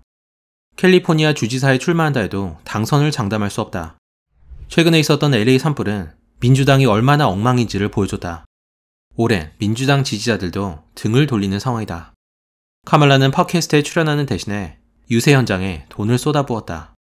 돈은 주로 연예인들을 초청하는 데 썼다. 비욘세는 부인하고 있지만 비욘세도 카멀라 캠페인으로부터 돈을 받았다. 비욘세는 카멀라를 지지하는 연설을 하고 바로 퇴장했는데 사람들은 사실 비욘세가 노래하는 걸 들으려고 온 것이어서 크게 실망했다. 그래서 카멀라가 등장하자마자 야유를 퍼부었다. 카디 비와 케이티 페리, 크리스티나 아길레라, 그리고 오프라도 돈을 받았다. 오프라는 무려 200만 달러를 받았다. 게다가 카멀라를 인터뷰한 MSNBC 앵커인 알 샤프튼도 50만 달러를 받았다. 소위 언론인이라는 사람이 인터뷰 직전에 돈을 챙긴 것이다. 민주당은 또 5성급 호텔과 럭셔리 여행, 그리고 자가용 제트기 등에 돈을 마구 퍼부었다. 민주당은 후원금 대부분을 이런 식으로 낭비한다. 하지만 후원금을 낸 사람들 대부분은 그 돈을 벌기 위해서 열심히 일하는 미국인들이다. 션 라이언은 린디 리에게 혹시 USAID가 카멀라 해리스의 대통령 선거 비용을 지불했는지를 물어봤습니다. USAID는 미국 국제개발처의 약자로 미국 정부의 공식적인 해외 원조 기관입니다. 하지만 최근 일론 머스크가 이끄는 정부 효율성 부서의 조사 결과 USAID가 세금을 부적절하게 사용했다는 의혹이 제기됐습니다. USAID의 지출 내역에는 세르비아 직장 내 다양성 증진을 위해서 150만 달러, 콜롬비아의 트랜스젠더 오페라에 5만 달러, 과테말라의 LGBT 활동을 위한 200만 달러가 포함되어 있습니다. USAID의 지출 내역이 공개되자 트럼프 대통령은 USAID의 해체를 지시하면서 직원 대부분을 해고했습니다.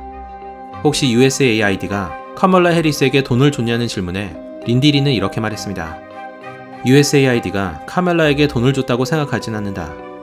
하지만 민주당은 USAID 조사에 겁을 먹고 있다. 트럼프가 그들의 약점을 간파한 것이다. 그곳이 부정부패의 중심이었다. 우리는 또 사라진 우크라이나 원조금이 어디로 갔는지 살펴봐야 한다. 우리는 우크라이나에 수십억 달러의 원조금을 보냈지만 젤렌스키는 그 돈을 받지 못했다고 말했다. 그 돈은 도대체 어디로 사라진 것인가? 왜 우리가 다른 나라에 트랜스젠더 오페라를 지원하는가? 왜 우리가 전 세계 다양성 증진을 위해서 자금을 지원하는가? 누군가는 이에 대해 답을 해야 할 것이다. 그들이 얼마나 화가 났는지를 보면 우리가 그들의 약점을 건드렸다는 걸 알 수 있다. 션 라이언은 지난 4년간 바이든 대통령이 제정신이 아니었다면 그동안 누가 실제로 미국을 경영했는지를 물었습니다. 이에 린디리는 지난 4년이 의문의 여지 없이 오바마의 3번째 임기였다고 말했습니다.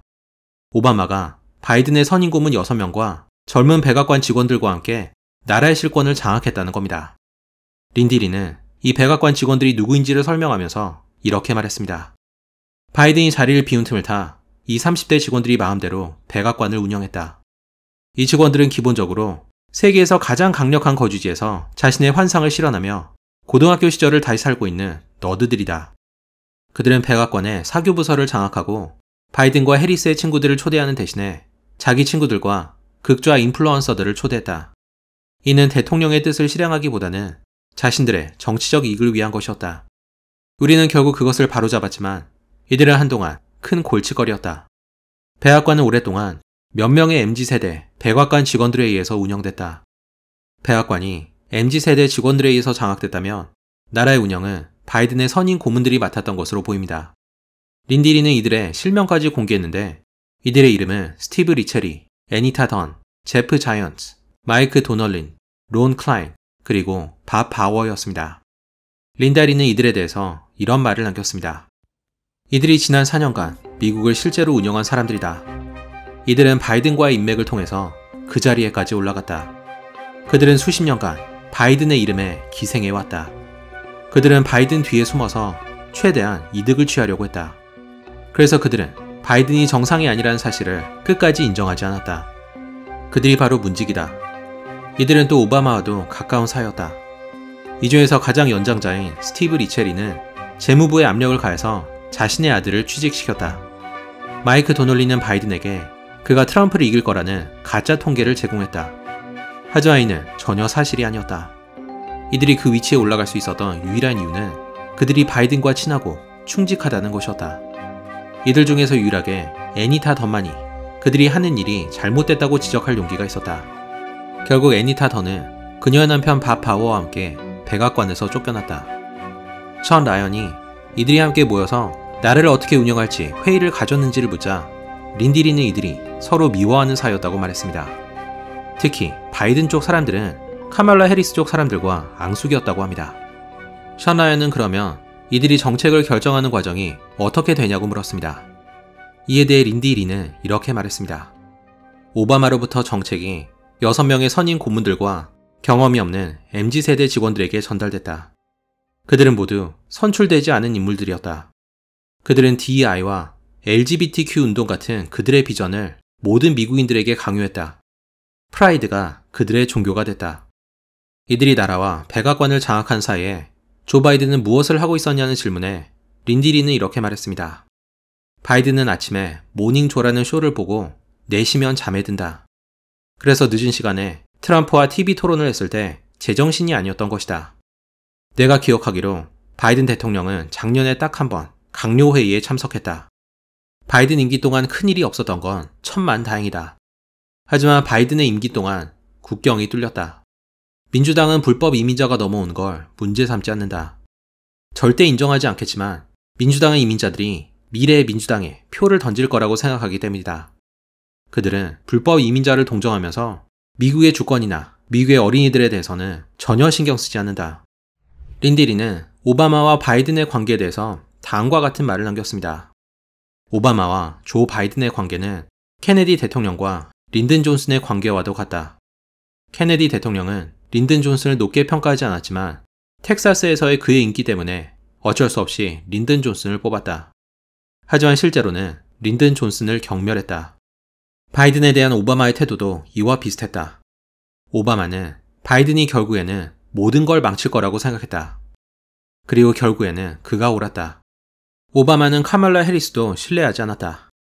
하지만 민주당의 DEI 정책 때문에 흑인 여성인 카말라 해리스가 대통령 후보로 정해졌다. 린디리에 따르면 바이든이 TV 토론을 통해 치매를 겪고 있다는 게 분명해지면서 그의 아들 헌터 바이든이 백악관을 지휘했다고 합니다. 린디리는 헌터 바이든이 겉으로는 좋은 사람인 척했지만 사실 그의 사생활이 매우 지저분했다고 말했습니다. 린디리는 그런 헌터 바이든을 보면서 어떻게 저렇게 뻔뻔해질 수 있는지 놀랐다고 합니다. 헌터 바이든은 아버지 조 바이든과 함께 수많은 부정부패에 관여했다는 의혹이 있습니다. 그런데 퇴임을 한 달 앞둔 조 바이든은 갑자기 아들 헌터 바이든과 함께 가족 5명을 선제적으로 사면했습니다. 바이든은 이와 함께 사상 최대 규모인 1,500명을 사면 또는 감형했는데 이 중에는 살인자 37명도 포함됐습니다. 당연히 이런 사면은 큰 논란을 일으켰고 이 조치가 바이든 가문의 비리를 덮기 위한 거라는 의혹을 사고 있습니다. 린디리는 이에 대해서 이렇게 말했습니다. 나는 사면이 있을 거라는 걸 미리 알고 있었다. 그는 가족 전체를 사면했다. 이들 모두가 헌터의 사업에 연루됐기 때문이다. 이 모두가 2014년 우크라이나에서 시작된 비리로 거슬러 올라간다.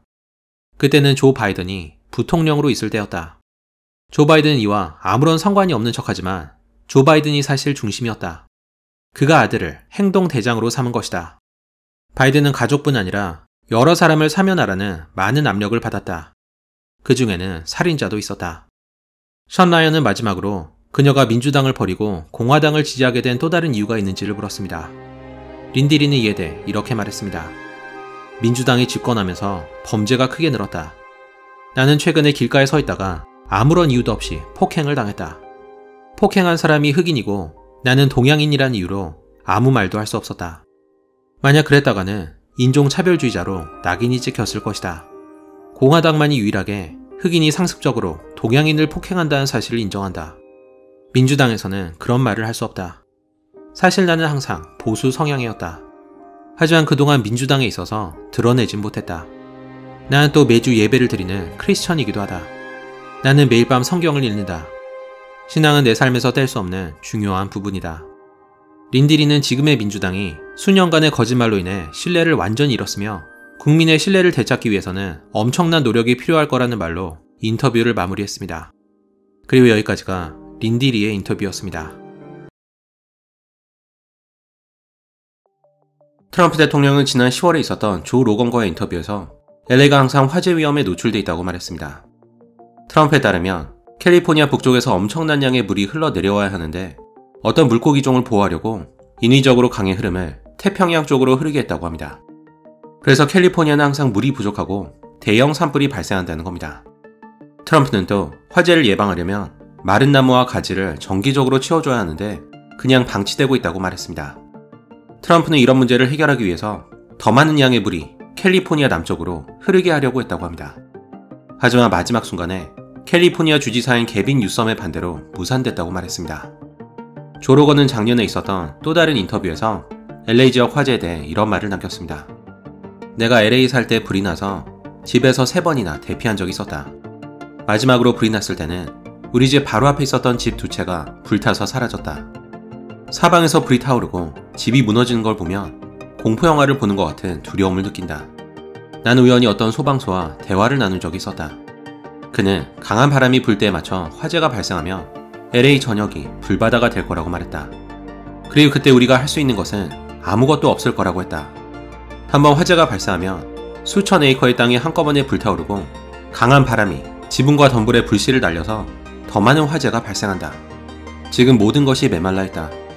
화재는 보통 한 곳이 아니라 여러 곳에서 한꺼번에 일어나기 때문에 우리가 할 수 있는 게 아무것도 없을 것이다. 그리고 얼마 안가 이들의 우려가 현실이 됐습니다. 지난 1월 7일 캘리포니아주 LA 카운티에서 대형 산불이 발생했습니다. 팰리세이즈 산불을 시작으로 이튼 산불, 허스트 산불 등 최소 7개의 산불이 LA 카운티에서 거의 동시다발적으로 발생했습니다. 화재는 산타아나 강풍을 타고 걷잡을 수 없이 빠르게 번져서 약 160제곱킬로미터의 면적을 태웠습니다. 이는 서울시 면적의 4분의 1에 해당합니다. 참고로 LA시를 포함한 88개 도시로 이루어진 LA 카운티는 약 1000만의 인구가 거주하는 미국에서 인구가 가장 많은 카운티입니다. 이 화재로 가장 큰 피해를 본 지역은 팰리세이즈와 말리부였다고 합니다. 그 결과 LA에서도 가장 부유한 지역으로 꼽히는 이곳에서 수백 채의 주택이 소실됐고 페리스 힐튼과 멜 깁슨, 안소니 호킨스, 그리고 빌리 크리스털 같은 유명인들도 집을 잃었습니다. 이런 상황에서 얼마나 많은 피해가 발생할지 상상조차 할 수 없습니다. 화재가 발생한 원인은 아직 밝혀지지 않았습니다. 일각에서는 기후변화로 인한 건조한 날씨와 강풍을 화재의 원인으로 지목했습니다.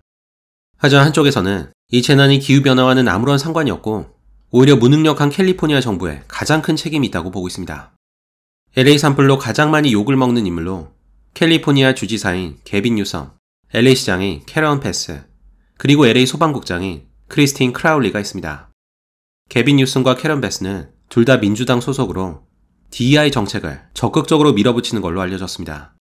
다양성, 형평성, 그리고 포용성의 줄임말인 DEI는 언뜻 보면 좋은 뜻으로 들립니다. 하지만 이름만 살짝 바꿨을 뿐이지 PC주의, 그리고 워크 사상과 큰 차이가 없습니다.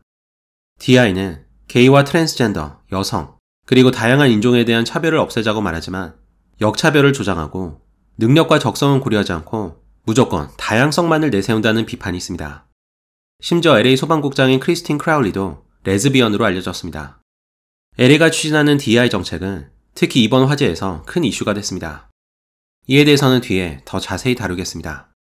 화재가 발생하기 며칠 전인 1월 2일, 강풍이 불 거라고 내다본 기상청은 LA 지역에 화재 경보를 발령했고 그 다음날 LA 기상청은 화재 위험을 알리는 브리핑을 가졌습니다. 그런데 이런 경고에도 불구하고 LA 시장인 캐런 패스는 1월 4일에 가나 대통령의 취임식에 참석한다는 이유로 LA를 떠났습니다. 캐런 패스는 이전에도 잦은 해외 일정으로 비난을 받은 적이 있었습니다. 그래서 캐런 패스는 해외 일정에 참석하지 않겠다고 약속했는데 기어코 약속을 어기고 가나로 떠난 것이었습니다. 화재 경보가 있을 때 시장은 주변 지역으로부터 소방 지원을 요청하고 화재를 예방하기 위한 모든 노력을 기울여야 합니다. 화재가 발생했을 때 시장의 역할은 굉장히 중요합니다. 각 부처에 명령을 내리고 필요하다면 규제를 완화해서라도 소방대원들이 신속히 불을 끌 수 있게 해야 합니다. 하지만 화재가 발생했을 때 캐런 베스는 지구 반대편 가나에 있었습니다. 공항에서 캐런 베스를 만난 기자가 화재에 대해서 할 말이 없느냐고 묻자 베스는 이런 반응을 보였습니다. Do you owe citizens an apology for being absent while their homes were burning? Do you regret cutting the fire department budget by millions of dollars, Madam Mayor? Have you nothing to say today?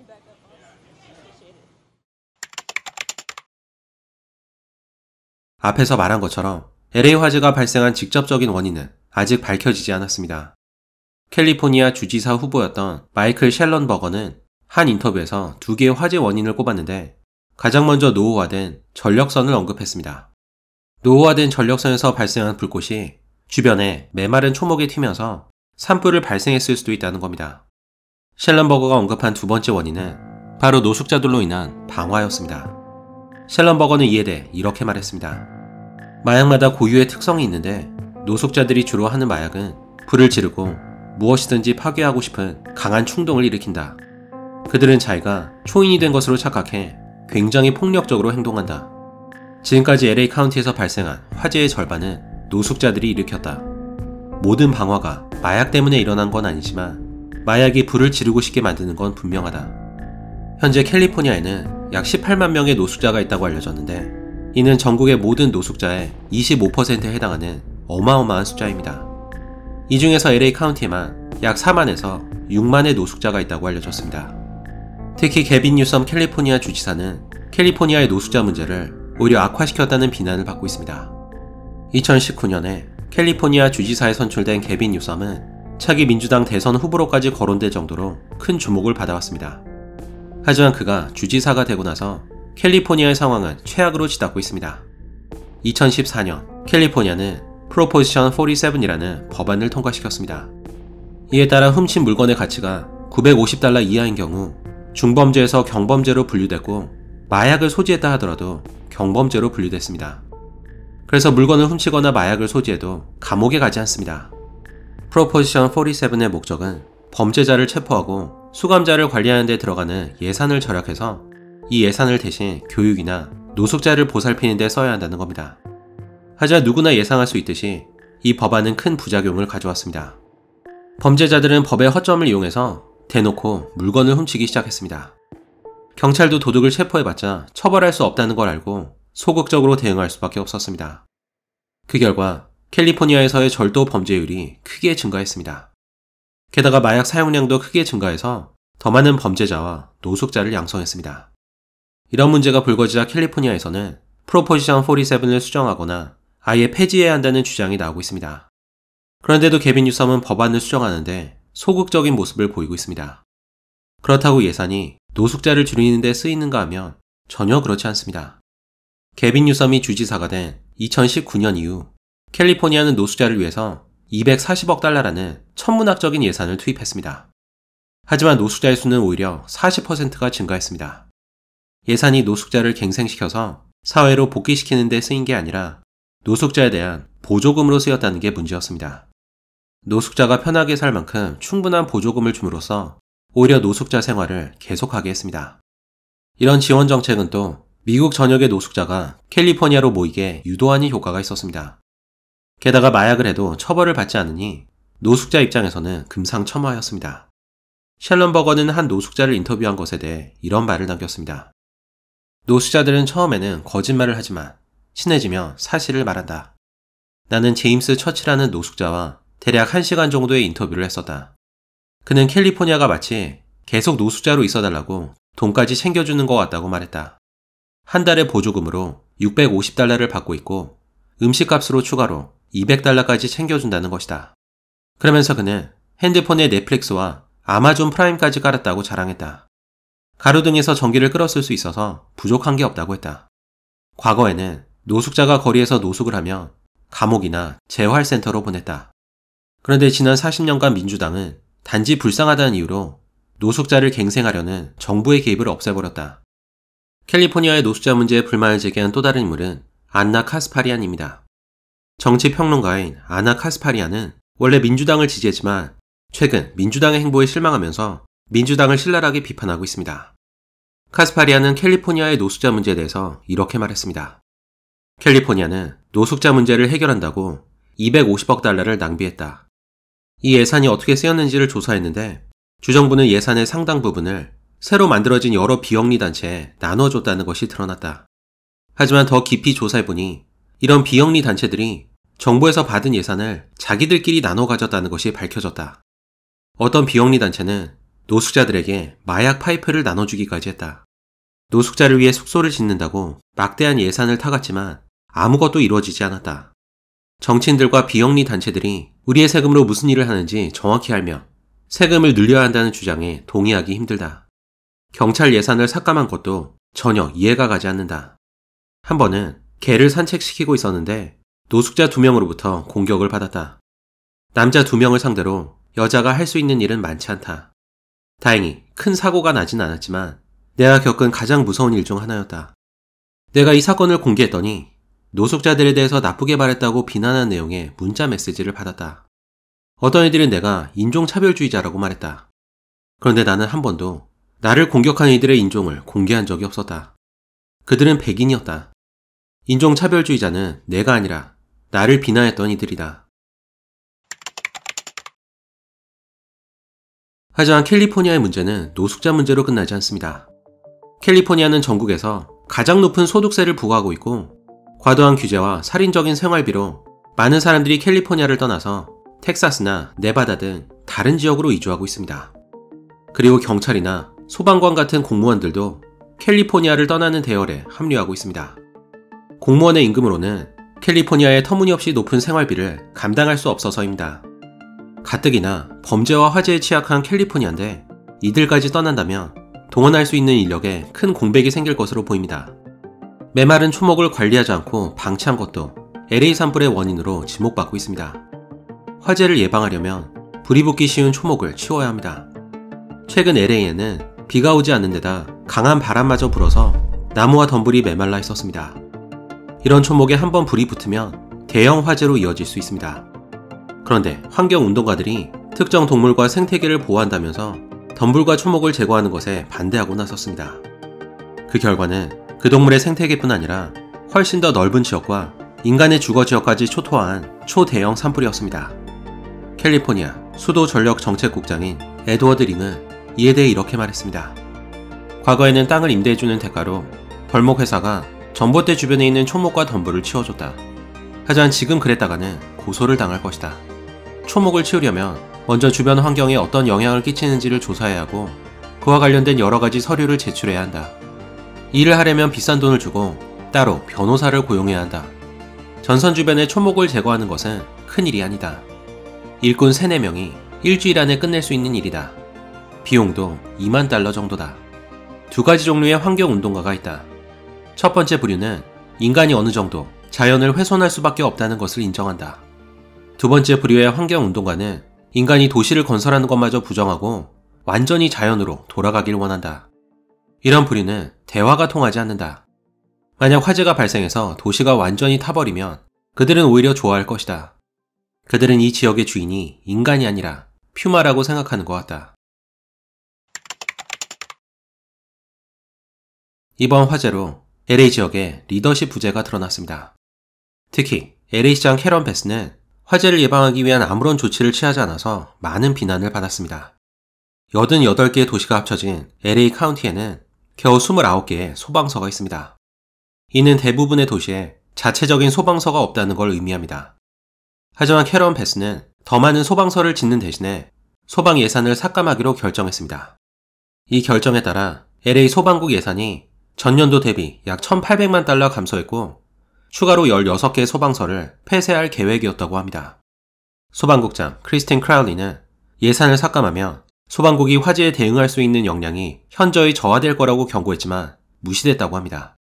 LA 산불이 발생하고 소방 예산 삭감이 피해를 키웠다는 비판이 나오자 캐런 베스는 예산을 삭감한 적이 없다고 주장했습니다.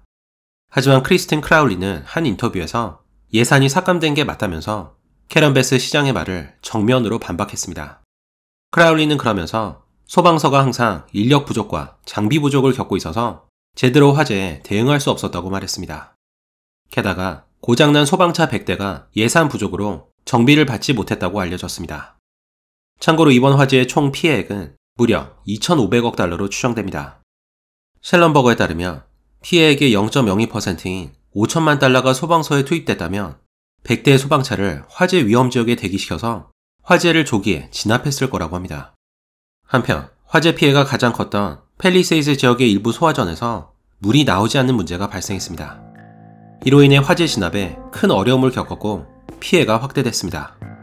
당국은 화재를 진압하느라 물 사용량이 급증해서 소화전의 물 공급에 과부하가 걸린 거라고 설명했습니다. 하지만 숨겨진 또 다른 이야기가 있습니다. 화재가 발생한 팰리세이드 바로 옆에는 산타 이네스라는 대형 저수지가 있었습니다. 그런데 화재가 발생했을 당시 산타 이네스 저수지는 텅 비어 있었습니다. 저수지가 비어있던 이유는 이렇습니다. 저수지 물에 새똥이 떨어지는 걸 막으려고 덮개를 씌우는데 당시에는 덮개가 조금 찢어졌다고 합니다. 그래서 덮개를 수리하려고 물을 뺀 것이었습니다. 덮개를 수리하는 것은 큰일이 아니어서 최대 일주일이면 작업이 끝났을 거라고 합니다. 그런데 어떤 이유로 공사가 지연되면서 저수지가 1년 동안이나 방치됐습니다. 만약 산타이네스 저수지에 물이 차 있었다면 그 지역의 수압을 끌어올려서 충분히 소화전에 물을 공급했을 겁니다. 참고로 저수지의 관리를 맡고 있던 LA 수도 전력국의 CEO인 제니스 키뇨네스의 연봉이 무려 75만 달러라고 알려졌습니다. 그런 고연봉을 받으면서도 1년이나 저수지를 방치해서 이 사태를 초래한 겁니다. 아나 카스파리아는 LA에 더 많은 저수지가 필요하다면서 이렇게 말했습니다. 2014년 이후에 얼마나 많은 저수지가 지어졌는지 아느냐? 0개다. 정치인들이 캘리포니아를 완전히 망쳤다. 그리고 개빈 뉴섬이 이들의 가장 위에 있다. 산타 이네스 저수지는 덮개만 수리하면 되는데 1년이나 방치됐다. 왜 그런지 아느냐? 극성 환경운동가들과 이들 뒤에 숨어서 각종 규제를 만드는 사람들 덕분에 LA 지역에서 무언가를 건설하고 수리하는 것은 엄청나게 까다롭고 비싸고 오래 걸린다. 그래서 2000년 이후에 캘리포니아에 지어진 저수지는 단 한 개도 없다. 10년 전 캘리포니아는 수십억 달러를 들여서 더 많은 저수지를 짓게 하는 프로포지션 1이라는 법안을 통과시켰습니다. 저수지는 비가 많이 올 때 비를 저장하는 용도로도 쓰입니다. 1년 전 캘리포니아에는 엄청난 폭우가 내렸습니다. 하지만 그때까지 단 한 개의 저수지도 건설하지 않아서 그물을 그냥 바다로 흘려보냈다고 합니다. 이번 화재를 통해 캘리포니아와 LA가 추진하는 DEI 정책에 문제점이 있다는 것이 드러났습니다. LA 소방국장 크리스틴 크라울리는 과거 한 인터뷰에서 다양성과 포용성을 소방국의 최우선 과제로 삼겠다고 말했습니다. 크라울리는 이 정책의 일환으로 소방국 내 DEI 부서를 신설했고 백인 남성 소방관의 수를 줄였습니다. 하지만 불을 끄는 게 임무인 소방서에서 다양성을 더 우선순위에 뒀다는 발언은 큰 논란이 될 수밖에 없습니다. 실제로 이번 화재에서 소방국의 대응에 문제가 있다는 것이 드러나면서 과도한 DEI 정책이 도마 위에 올랐습니다. LA 화재가 발생한 직후 MBC 앵커인 메건 켈리는 소방국 내에서의 DEI 정책에 대해 이렇게 말했습니다. 지난 몇 년간 LA 소방국장은 소화전에 물을 채우는 것보다 다양성을 최우선 과제로 삼았다. LA 소방국장이 레즈비언이든 아니든 무슨 상관인가? 불을 끌 수 있느냐가 중요하지 소방관의 성지향성이 왜 그렇게 중요한가? 왜 3,300명의 소방관 중에서 여자 소방관은 겨우 100명인지 아는가? 여자가 신체적으로 남자보다 약하기 때문이다. 소방관이 되기 위한 자격 조건을 낮추지 않는 한 대부분의 여성들은 시험에 통과할 수도 없다. 일반적인 여자는 덩치 큰 아놀드 슈와제네거 같은 남자를 구출할 수 없다. 아놀드 슈와제네거는 실제로 LA에 살고 있다. 이건 말이 안 된다. 크라울리는 소방국 내에 다양성, 형평성, 포용성 부서를 만들어서 소방전에 물을 채우는 걸 가르치는 대신에 DI의 중요성을 교육했다. 우리는 소방서 내에서 무슨 일이 벌어지는지 관심이 없다. 하지만 소방관은 불이 났을 때 나와 내 집을 보호해야 한다. 그것이 소방관의 진짜 임무다. 최근 LA의 한 여성 소방관의 인터뷰가 화제가 된 적이 있었습니다. 자신이 LA 소방국의 다양성 책임자라고 밝힌 이 여성은 불이 타고 있는 집에서 덩치 큰 남자를 구출할 수 있냐는 질문을 받았습니다. 그러자 이 여성은 직답을 피하면서 만약에 남자가 불타는 집에 갇히면 그것은 남자의 잘못이라고 말했습니다. 그리고 이 황당한 인터뷰는 맹목적인 DI 정책의 해악을 알리는 바이럴 영상이 됐습니다. DI 정책을 추진하는 것 외에도 LA 소방국장은 미흡한 화재 대처로 많은 비난을 받고 있습니다. 특히 동료 소방관들마저도 크라울리를 비난하는 대열에 합류하고 있습니다.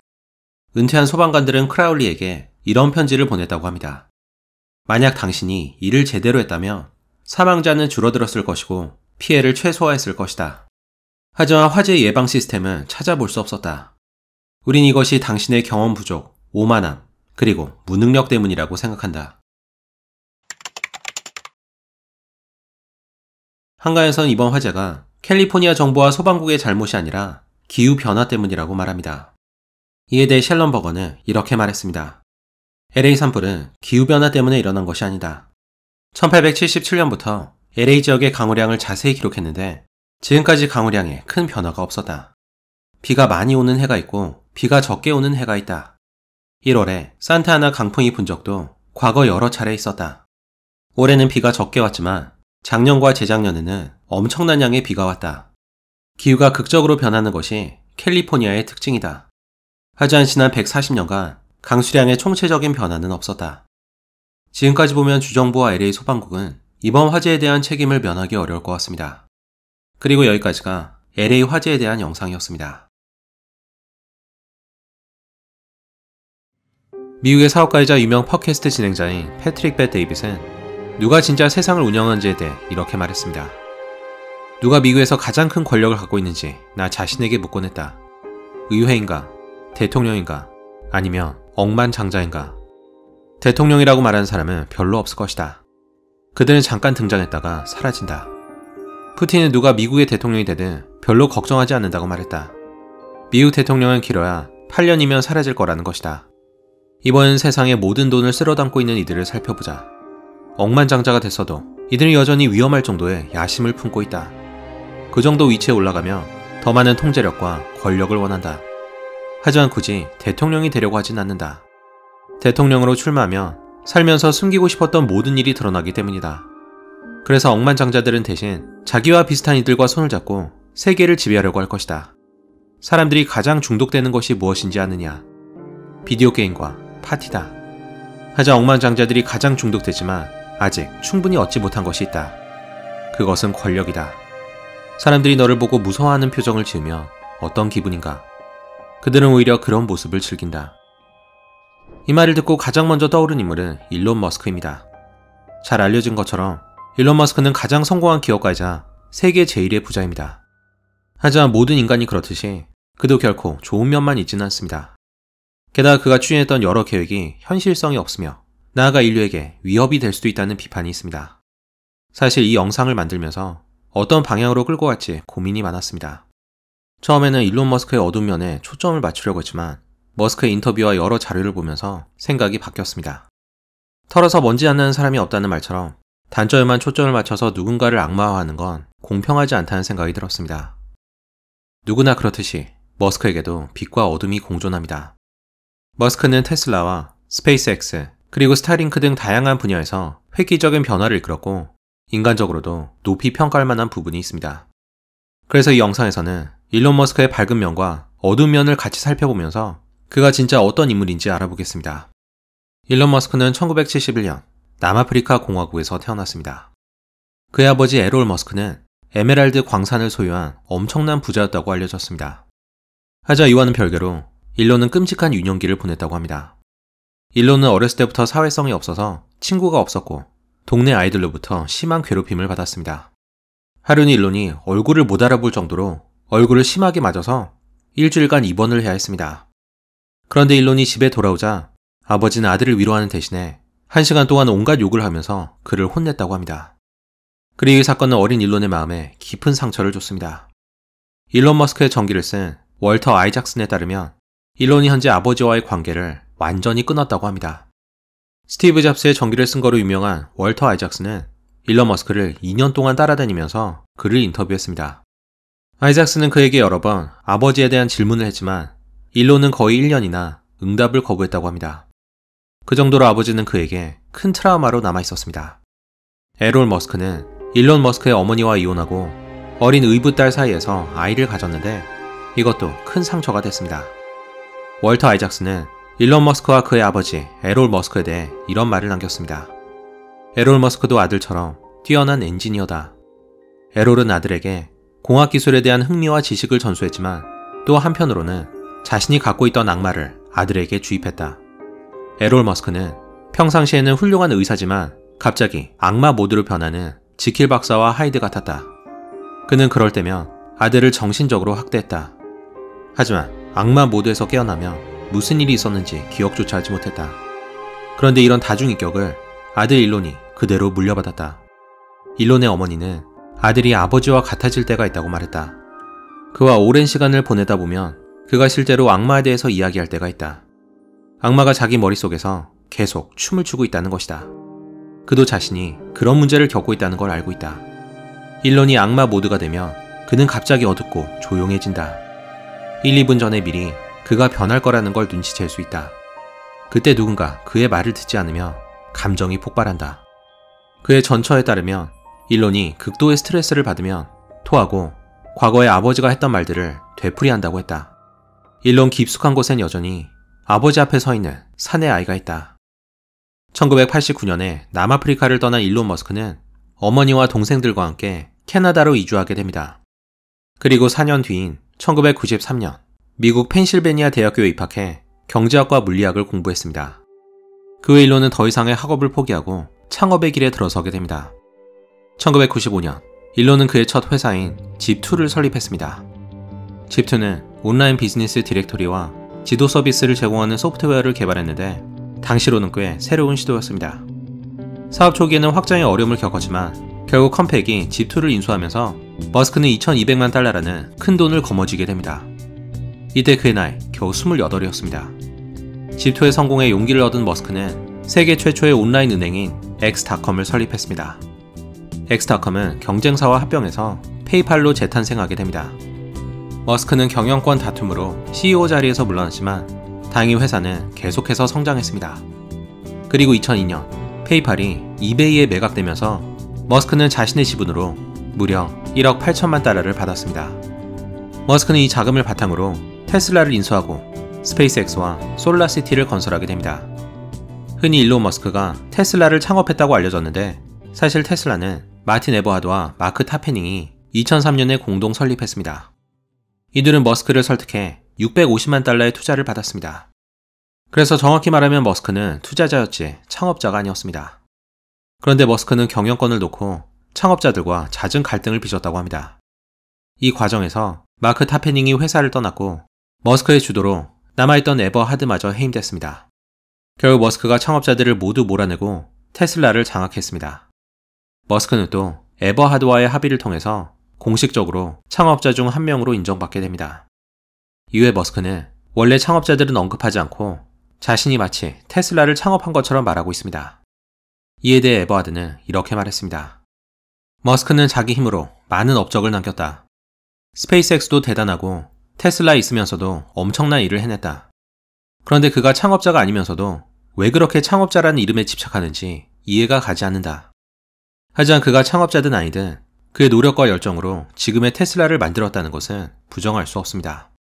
월터 아이작슨에 따르면 그가 한번 집중하면 마치 커피 50잔을 마신 것처럼 미친 듯이 일했다고 합니다. 그리고 누구라도 자기 생각에 반대하는 걸 용납하지 못하고 자기 뜻을 밀어붙인다고 말했습니다. 아이작슨의 일론이 트위터를 인수했을 때의 일을 언급했습니다. 일론은 트위터가 세계에 서버팜이 있다는 걸 알고는 필요 없다고 생각한 세크라멘토의 서버를 없애자고 했습니다. 하지만 직원들이 온갖 이유를 들면서 세크라멘토의 서버를 없애는 것에 반대했다고 합니다. 만약 서버를 없앤다고 해도 서버를 해체하는 데만 6개월이 걸린다고 말했습니다. 그러자 일론은 반대한 직원들을 모두 해고하고 자기가 직접 세크라멘토로 날아가서 와이어 커터로 서버 케이블을 잘라버렸습니다. 이런 독불장군 리더십에는 장단점이 있습니다. 가장 큰 장점으로는 규제와 절차를 건너뛰어서 빠른 일 처리가 가능하다는 것이고 단점은 너무 위험하다는 겁니다. 하지만 심사숙고해서 신중한 판단을 내린 것은 머스크의 방식이 아닙니다. 그는 규제와 절차, 그리고 위험을 감수하지 않는 사람을 가장 혐오한다고 알려졌습니다. 그는 과거에는 미국이 모험가의 나라였지만 지금은 온갖 규제를 만드는 사람들로 가득하다고 말했습니다. 일론 머스크의 리더십이 가장 빛을 발한 곳이 스페이스X입니다. 페이팔이 매각된 직후인 2002년, 머스크는 로켓 개발과 우주 비행을 목표로 한 기업인 스페이스X를 설립했습니다. 잘 알려진 것처럼 머스크는 인류를 화성에 보내는 것에 큰 관심을 갖고 있습니다. 머스크는 중고 로켓을 사려고 러시아를 방문했지만 로켓 가격이 터무니없이 비싼 걸 보고는 직접 로켓을 만들기로 했습니다. 그는 로켓 공학을 독학하면서까지 로켓 개발에 열을 올렸고 그 결과 재사용 가능한 로켓 기술을 최초로 사용하는 데 성공했습니다. 머스크가 아니었다면 오늘날의 스페이스X도 없었을 겁니다. 하자 일론의 지나친 일 중독으로 수많은 직원들이 나가 떨어졌고 여러 부작용을 낳았습니다. 한 번 일론 머스크가 회사에 남아서 일하는 직원이 3, 4명밖에 없다는 걸 보고는 불같이 화를 낸 적이 있었습니다. 하지만 그때는 금요일 밤 10시였다고 합니다. 일론은 다음날 전국에 있는 100여 명의 직원을 회사로 불러서 일을 시켰다고 합니다. 월터 아이작슨이 이에 대해 이렇게 말했습니다. 일론 머스크는 직원을 지쳐 나가 떨어지기도 하지만 가끔 그들을 극한으로 밀어붙여서 그들이 절대 불가능하다고 생각했던 일들을 해내게 만든다. 한번 일론이 이렇게 말한 적이 있다. 직원과의 친밀함은 적이다. 리더는 직원이 자기를 좋아하기를 바래서는 안 된다. 리더는 직원들을 밀어붙여야 한다. 직원이 리더를 너무 좋아하면 그는 실패한 리더다. 일론과 함께 일하는 것은 힘들다. 그와 함께 일했던 직원 중에서 단 20%만 살아남는다. 하지만 이들은 일론이 시키는 거라면 무엇이든 할 사람들이다. 그래서 일론은 직원들이 지쳐 나가 떨어지는 걸 두려워하지 않는다. 그는 파괴적인 리더다. 여기에는 분명한 장단점이 있다. 로켓을 발사하는 것처럼 놀라운 일을 해내지만 많은 부작용과 상처를 남긴다. 그는 인류에 대해서는 공감 능력이 있지만 이상하게 주변 사람들에 대해서는 공감 능력이 부족하다. 나는 타임지와 CNN을 운영한 적이 있지만 그 회사들이 절실히 필요로 했던 변화를 불러오지 못했다. 나는 일론 같은 부류의 파괴적인 리더가 아니었다. 나는 일론처럼 직원의 80%를 자르지 못했다. 월터 아이작슨은 머스크가 민주당을 지지했다가 지금은 공화당을 지지하는 배경도 설명했습니다. 일론 머스크는 10명의 자녀가 있는데 이들에게 거의 집착에 가까울 정도로 굉장히 헌신적이라고 합니다. 그런데 아들 자비에르가 갑자기 여성으로 성전환하고 아버지와의 관계를 끊어버렸습니다. 이 사건은 일론 머스크에게 큰 상처를 줬던 것 같습니다. 일론은 아들이 성전환한 이유가 LA에 있는 진보 성향의 학교에서 PC주의와 워크 사상을 배워서라고 생각했습니다. 그래서 그는 이때부터 극좌 이데올로기와 민주당에 거부 반응을 보이기 시작했습니다. 트위터를 인수한 것도 이와 관련이 있습니다. 일론 머스크는 지금의 민주당이 언론의 자유를 통제하고 있으며 과도한 규제와 검열을 시행하고 있다고 봤습니다. 머스크는 최근에 있었던 조 로건과의 인터뷰에서 트위터를 인수한 이유에 대해 이렇게 말했습니다. 이건 민주주의가 살아남느냐의 문제였다. 언론의 자유가 없으면 민주주의도 없다. 언론의 자유가 없으면 국민은 제대로 된 투표를 할 수 없다. 프로파간다만 있고 언론의 자유가 없으면 민주주의는 환상에 불과하다. 그래서 내가 트위터를 인수했다. 정부가 트위터를 통해서 언론의 자유를 억압하고 검열을 시행하고 있었다는 머스크의 주장은 어느 정도 사실로 드러났습니다. 일론 머스크가 공개한 트위터의 내부 문서를 통해서 미국 정부가 트위터에 특정 글과 계정을 차단하라고 요청했다는 것이 밝혀졌습니다. 트위터는 정부의 요청으로 헌터 바이든 노트북 사건 등 정치적으로 민감한 글들을 검열했습니다. 아이작슨에 따르면 머스크가 트위터를 인수하려고 결정했을 때 주변 모두가 말렸다고 합니다. 가뜩이나 바쁜데 트위터까지 인수하면 업무에 지장을 줄 수 있다는 이유였습니다. 당시 아이작슨도 일론에게 직접 말하진 않았지만 트위터 인수가 좋은 생각이 아닐 거라고 생각했다고 합니다. 그러면서 그는 일론 머스크의 장점이 공학과 사업인데 트위터처럼 사람을 상대하는 것은 그의 특기가 아니라고 말했습니다. 그리고 그의 예상처럼 얼마 안가 일론 머스크는 논란의 중심이 됐습니다. 머스크는 검열을 없애겠다고 했지만 정작 자신에게 불리한 글을 검열하고 있는 게 아니냐는 논란이 있습니다. 2022년 12월 트위터는 CNN, 뉴욕타임스, 워싱턴 포스트 기자들의 계정을 차단했습니다.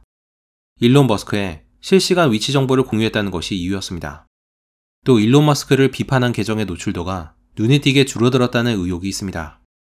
일론 머스크는 최근에 인기 게임인 패스 오브 엑사일 2에서 대리 플레이를 맡겼다는 논란이 있었습니다.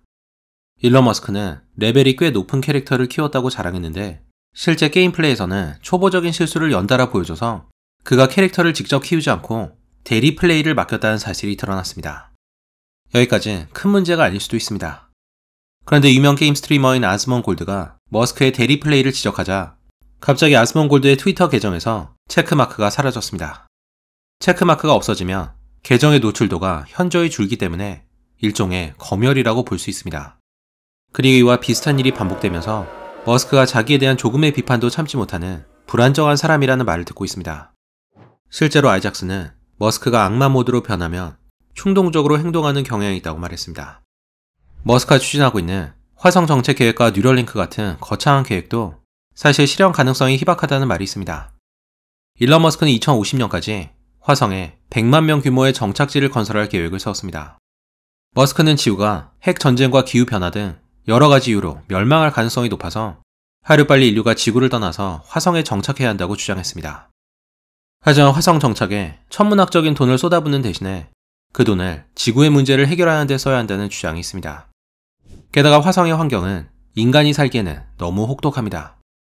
온도는 평균 영하 100도까지 내려가고 산소와 물도 없습니다. 그런 환경에서 인간이 정착하기란 불가능에 가깝습니다. 화성을 지구와 같은 환경으로 바꾸는 테라포밍 과정을 거친다고 해도 막대한 비용과 수천 년의 시간이 필요하다고 합니다. 그래도 머스크의 계획대로 성공적으로 화성에 정착한다면 나쁠 건 없어 보입니다. 하지만 머스크의 또 다른 프로젝트인 뉴럴링크는 전혀 다른 문제입니다. 뉴럴링크는 일론 머스크가 2016년에 세운 회사로 뇌이식 칩을 이용해서 뇌와 컴퓨터를 연결하는 기술을 개발하고 있습니다. 이 기술을 통해서 더 쉽게 컴퓨터를 조작하고 장애를 극복할 수 있다고 알려졌지만 기술적 한계와 윤리적 논란에 휘말려 있습니다. 뉴럴링크는 특히 인간의 육체를 기계로 업그레이드한다는 트랜스 휴머니즘과 깊은 연관이 있습니다. 미국의 정치학자인 프랜시스 후쿠야마는 과학의 힘으로 인간의 육체적 한계를 극복한다는 트랜스 휴머니즘에 대해 세상에서 가장 위험한 사상이라고 평했습니다. 프랜시스 후쿠야마의 주장은 트랜스 휴머니즘에 의한 인체 강화가 인간으로서의 본성과 정체성을 파괴할 것이고 나아가 인간의 평등권마저 훼손할 거라는 겁니다. 일론 머스크에 따르면 인간의 육체가 죽더라도 뇌의 정보를 기계에 업로드할 수 있을 거라고 합니다. 하지만 그것이 가능하다고 하더라도 업로드된 의식이 진짜 내가 아니고 그저 내가 남긴 정보의 흔적일 것으로 보입니다. 아이작슨은 일론 머스크가 행복하냐는 질문에 이렇게 말했습니다. 그는 행복하지 않다. 그는 행복에 큰 가치를 두지 않는다. 그가 가장 가치 있게 생각하는 10가지를 꼽는다면 행복과 기쁨 그리고 평온은 순위에도 들지 못할 것이다. 그는 자기가 마치 비디오 게임 중독자와 같다고 말했다. 한 레벨에 도달했다고 만족하지 않고 다음 레벨만 생각한다는 것이다. 최근 일론 머스크는 마치 다음 레벨로 올라가듯이 전계까지 진출했습니다. 하지만 그것이 무엇을 의미할지는 아직 알 수 없습니다.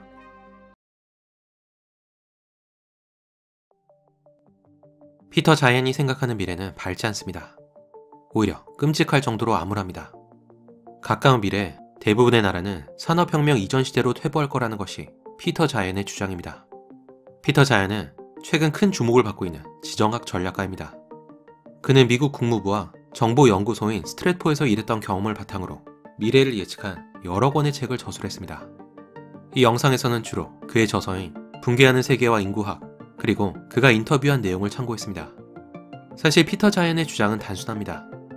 미국이 점차 세계 경찰 역할을 포기할 것이고 그 결과 세계는 붕괴할 거라는 겁니다.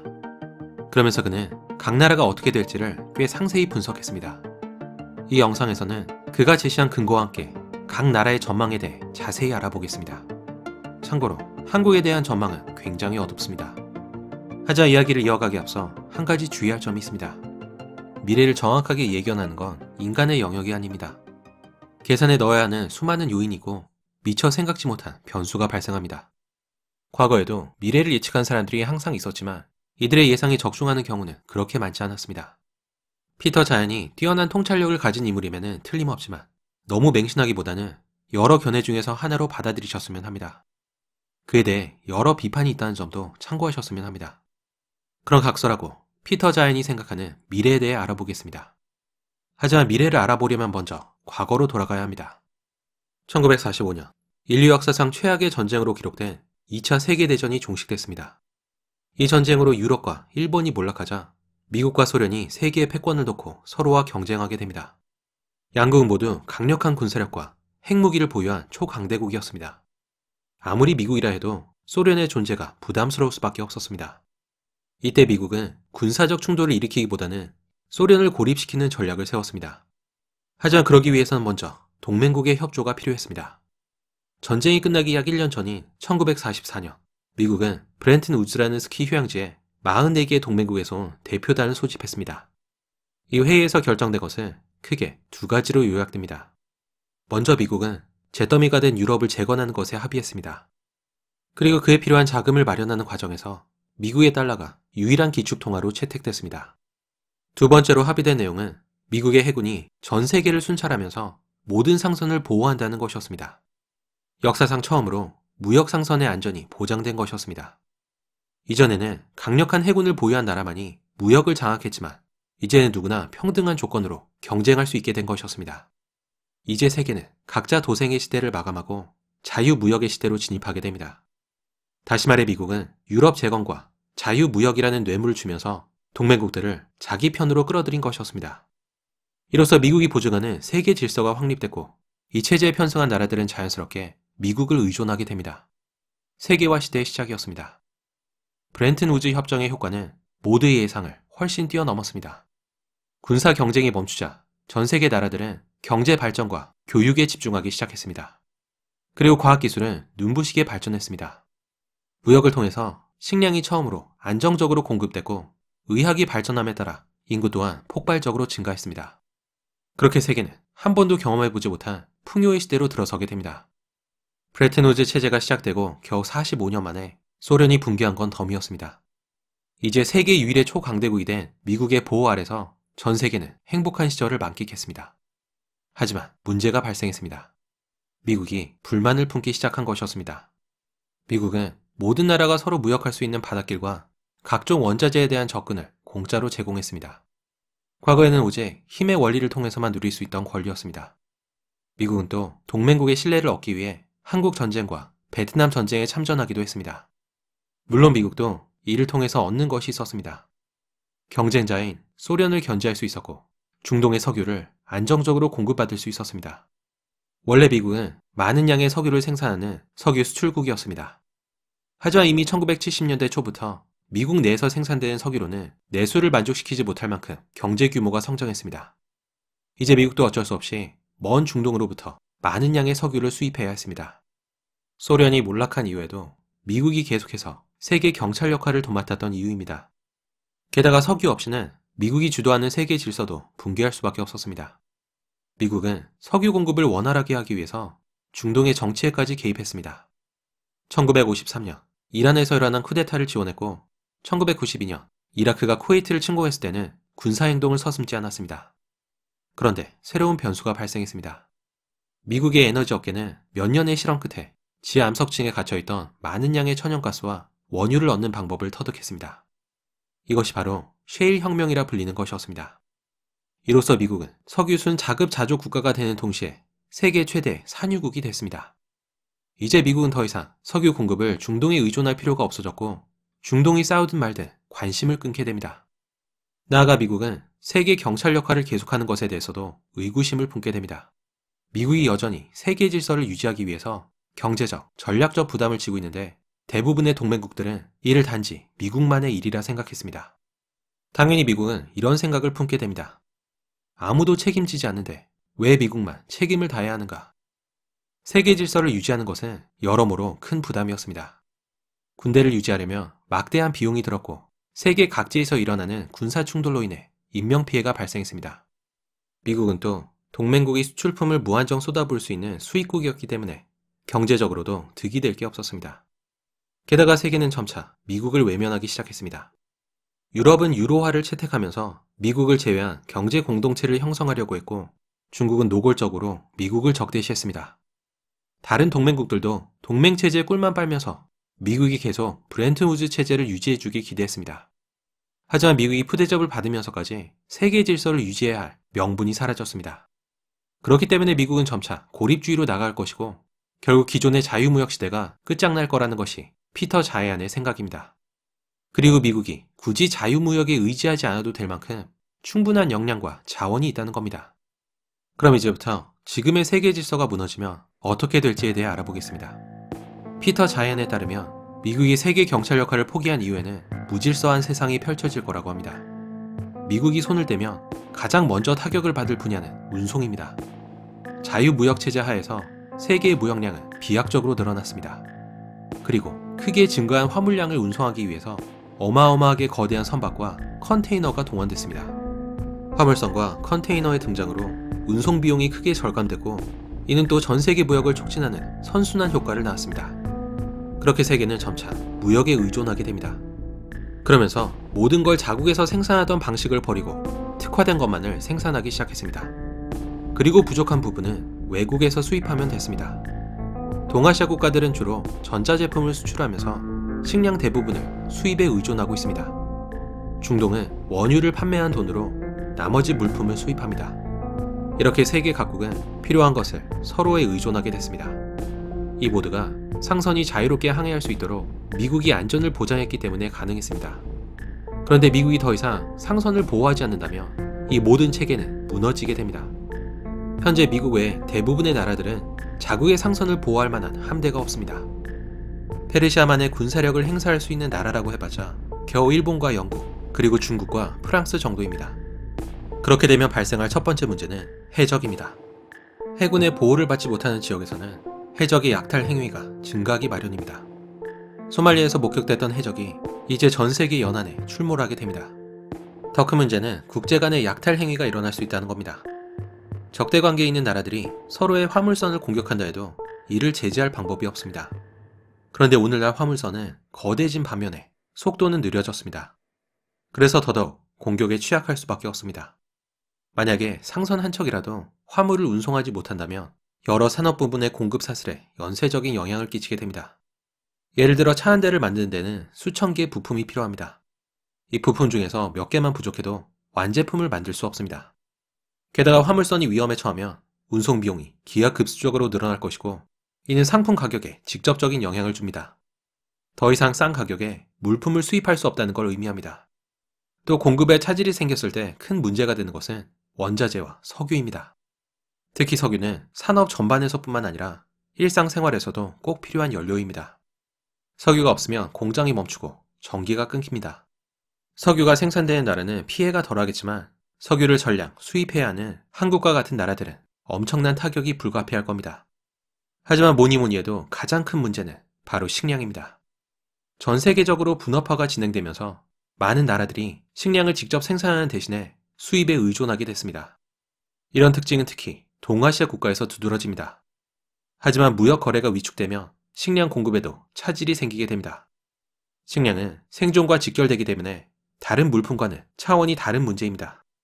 뒤늦게 농사를 시작하려고 해도 문제가 발생합니다. 농사를 하기 위해서는 농업용 중장비와 비료가 필요합니다. 하지만 중장비와 비료를 마련하기 위해서는 또다시 무역망을 의존해야 합니다. 설사 중장비가 있더라도 연료가 없다며 무용지물입니다. 피터 자야는 이로 인해 전 세계적으로 식량 문제가 발생할 거라고 예상했습니다. 이 모두가 무역망이 붕괴되면 발생할 문제입니다. 하지만 무역 외에도 또 다른 심각한 위험이 도사리고 있습니다.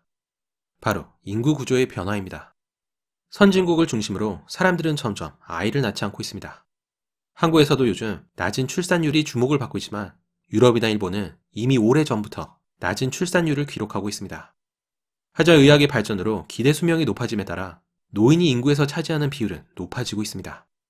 2020년대에는 전 세계적으로 인구 상승을 이끌었던 베이비붐 세대가 대거 은퇴하게 됩니다. 하지만 이들이 떠난 공백을 채워야 할 다음 세대의 수가 점점 감소하고 있기 때문에 심각한 노동력 부족이 예상됩니다. 이뿐만이 아닙니다. 장년층은 은퇴한 시점부터 생산을 멈추고 의료비와 연금 등 많은 국가 지출을 발생시킵니다. 이들을 부양할 인구가 많다면 큰 문제가 되지 않겠지만 낮은 출산율로 인구가 줄어드는 상황에서는 막대한 부담으로 작용합니다. 그리고 이미 많은 나라에서는 고령화가 빠르게 진행되고 있습니다. 이런 기형적인 인구 구조는 경제 다방면에 악영향을 끼칠 게 분명합니다. 피터 자야는 금융에서도 큰 문제가 발생할 거라고 주장했습니다. 지금까지 각국은 경제를 부양한다는 명분으로 융자 대잔치를 벌였습니다. 하지만 세계 경제가 이미 한계치에 달한 데다 인구 구조마저 붕괴할 것이기 때문에 머지않아 어마어마한 금융위기가 올 거라고 예상했습니다. 그리고 지속적인 경제 성장이 멈춘다면 자본주의가 과연 살아남을 수 있을지조차 대단히 의심스럽다고 말했습니다.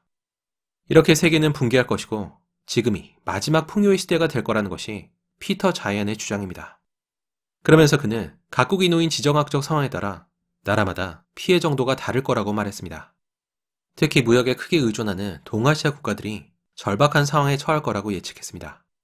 자야는 그 중에서 가장 큰 피해를 입을 나라로 중국을 지목했습니다. 중국은 여러모로 어두운 미래에 직면해 있습니다. 운송 경로 끝자락에 위치했기 때문에 원자재와 에너지뿐 아니라 식량을 수입하는데도 어려움을 겪을 것으로 보입니다. 중국의 유조선이 페르시아만을 무사히 빠져나온다 하더라도 중국에 도달하기까지는 인도와 동남아시아 그리고 대만의 연안을 거쳐야 합니다.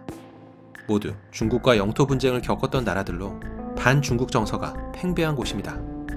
물론 중국이 러시아로부터 석유를 수입할 수도 있겠지만 두 나라도 결코 친하다고 할 수 없습니다. 오히려 러시아가 중국을 협박하는 카드로 석유를 사용할 가능성이 높습니다. 중국의 또 다른 문제는 인구 구조입니다. 중국은 악명 높은 한자녀 정책을 시행해서 인위적으로 출산율을 낮췄습니다. 그러자 남아선호 사상이 있던 중국인들은 선택적으로 여자아이를 낙태하기 시작했습니다. 그 결과 젊은 세대 인구 비율이 현격하게 줄어든 건 물론이고 남녀 성비에도 불균형이 발생했습니다. 자연에 따르면 40세 이하의 중국 남성 중에서 평생 미혼으로 남을 인구가 4,100만 명이라고 합니다. 자해안은 또 중국 당국이 실제로 존재하는 인구보다 1억 명의 인구를 통계에 더했다고 주장했습니다. 그리고 잘못 계산된 인구 대부분이 40살 미만이라고 덧붙였습니다. 자해안은 중국이 가까운 미래에 분열할 가능성이 굉장히 높다고 지적했습니다. 중국은 크게 베이징을 중심으로 한 북중국 평원과 상하이를 중심으로 한 양쯔각 유역, 그리고 서쪽의 스촨 지역으로 나뉩니다. 공교롭게 이 지역은 삼국지의 배경이 된 위초고 지역과 거의 일치합니다. 이 세 지역은 개성이 너무 다르고 서로에 대한 불만이 크다고 합니다. 그리고 서쪽으로는 독립성이 강한 티베트와 위구르가 있습니다. 이렇게 전혀 다른 정체성을 가진 민족과 지역 갈등이 존재하기 때문에 중국이 위기에 봉착하며 쉽게 분열할 거라는 것이 자이안의 주장입니다. 피터 자이안은 조 로건과의 인터뷰에서 중국이 10년 이내에 반드시 멸망할 거라고 단언하기까지 했습니다. 한국의 상황도 암울하기는 마찬가지입니다. 무역망 붕괴로 가장 큰 타격을 입을 나라 중 하나가 바로 한국입니다. 반도체와 자동차 생산에 차질이 생기고 식량과 에너지를 수입하는데도 어려움을 겪을 것이기 때문입니다. 게다가 한국은 세계에서 가장 낮은 출산율을 자랑합니다. 자이안의 예측대로라면 한국이 살아날 가능성은 희박해 보입니다. 하지만 자이안은 한 인터뷰에서 한국에 대해 이런 말을 남겼습니다. 한국이 아니라 다른 나라였다면 망할 거라고 말했을 것이다. 하지만 한국은 20년에서 30년마다 새롭게 탈바꿈하는 경향이 있다. 그래서 나는 한국이 망하는데 내 길을 걸지 않겠다. 한국이 어떻게 위기에서 빠져나올지는 나도 모르겠다. 피터 자이안은 동아시아에서 가장 전망이 밝은 나라로 일본을 지목했습니다. 일본은 오래전부터 경기 침체와 고령화를 겪고 있는 나라입니다. 하지만 위기가 찾아오면 이런 문제를 먼저 겪었던 것이 장점이 됩니다. 일본이 오랜 경험을 통해서 경제 위기와 고령화에 대처할 나름의 방법을 터득했기 때문입니다. 다른 나라와 교역하는 데 있어서도 일본은 문제를 덜 겪을 것으로 보입니다. 일본도 중국과 마찬가지로 운송 경로 맨 끝에 위치해 있습니다. 하지만 중국과 다른 점은 일본이 교역하는 거의 모든 나라와 좋은 관계를 유지하고 있다는 겁니다. 일본의 또 다른 장점은 강력한 해군입니다. 자해안에 따르면 일본은 세계에서 두 번째로 강력한 해군을 보유하고 있다고 합니다. 물론 중국 해군이 급부상하고 있지만 아직 일본 해군에 비해 열세 있다고 분석했습니다. 중국의 전투함이 상선을 보호할 만큼 작전 범위가 넓지 않으며 성능에서도 일본에 뒤처진다는 겁니다. 반면에 일본은 먼 거리를 오갈 수 있는 항공모함 전투함대가 넷이나 있고 해군함을 자체적으로 건조할 수 있는 기술력을 보유했습니다.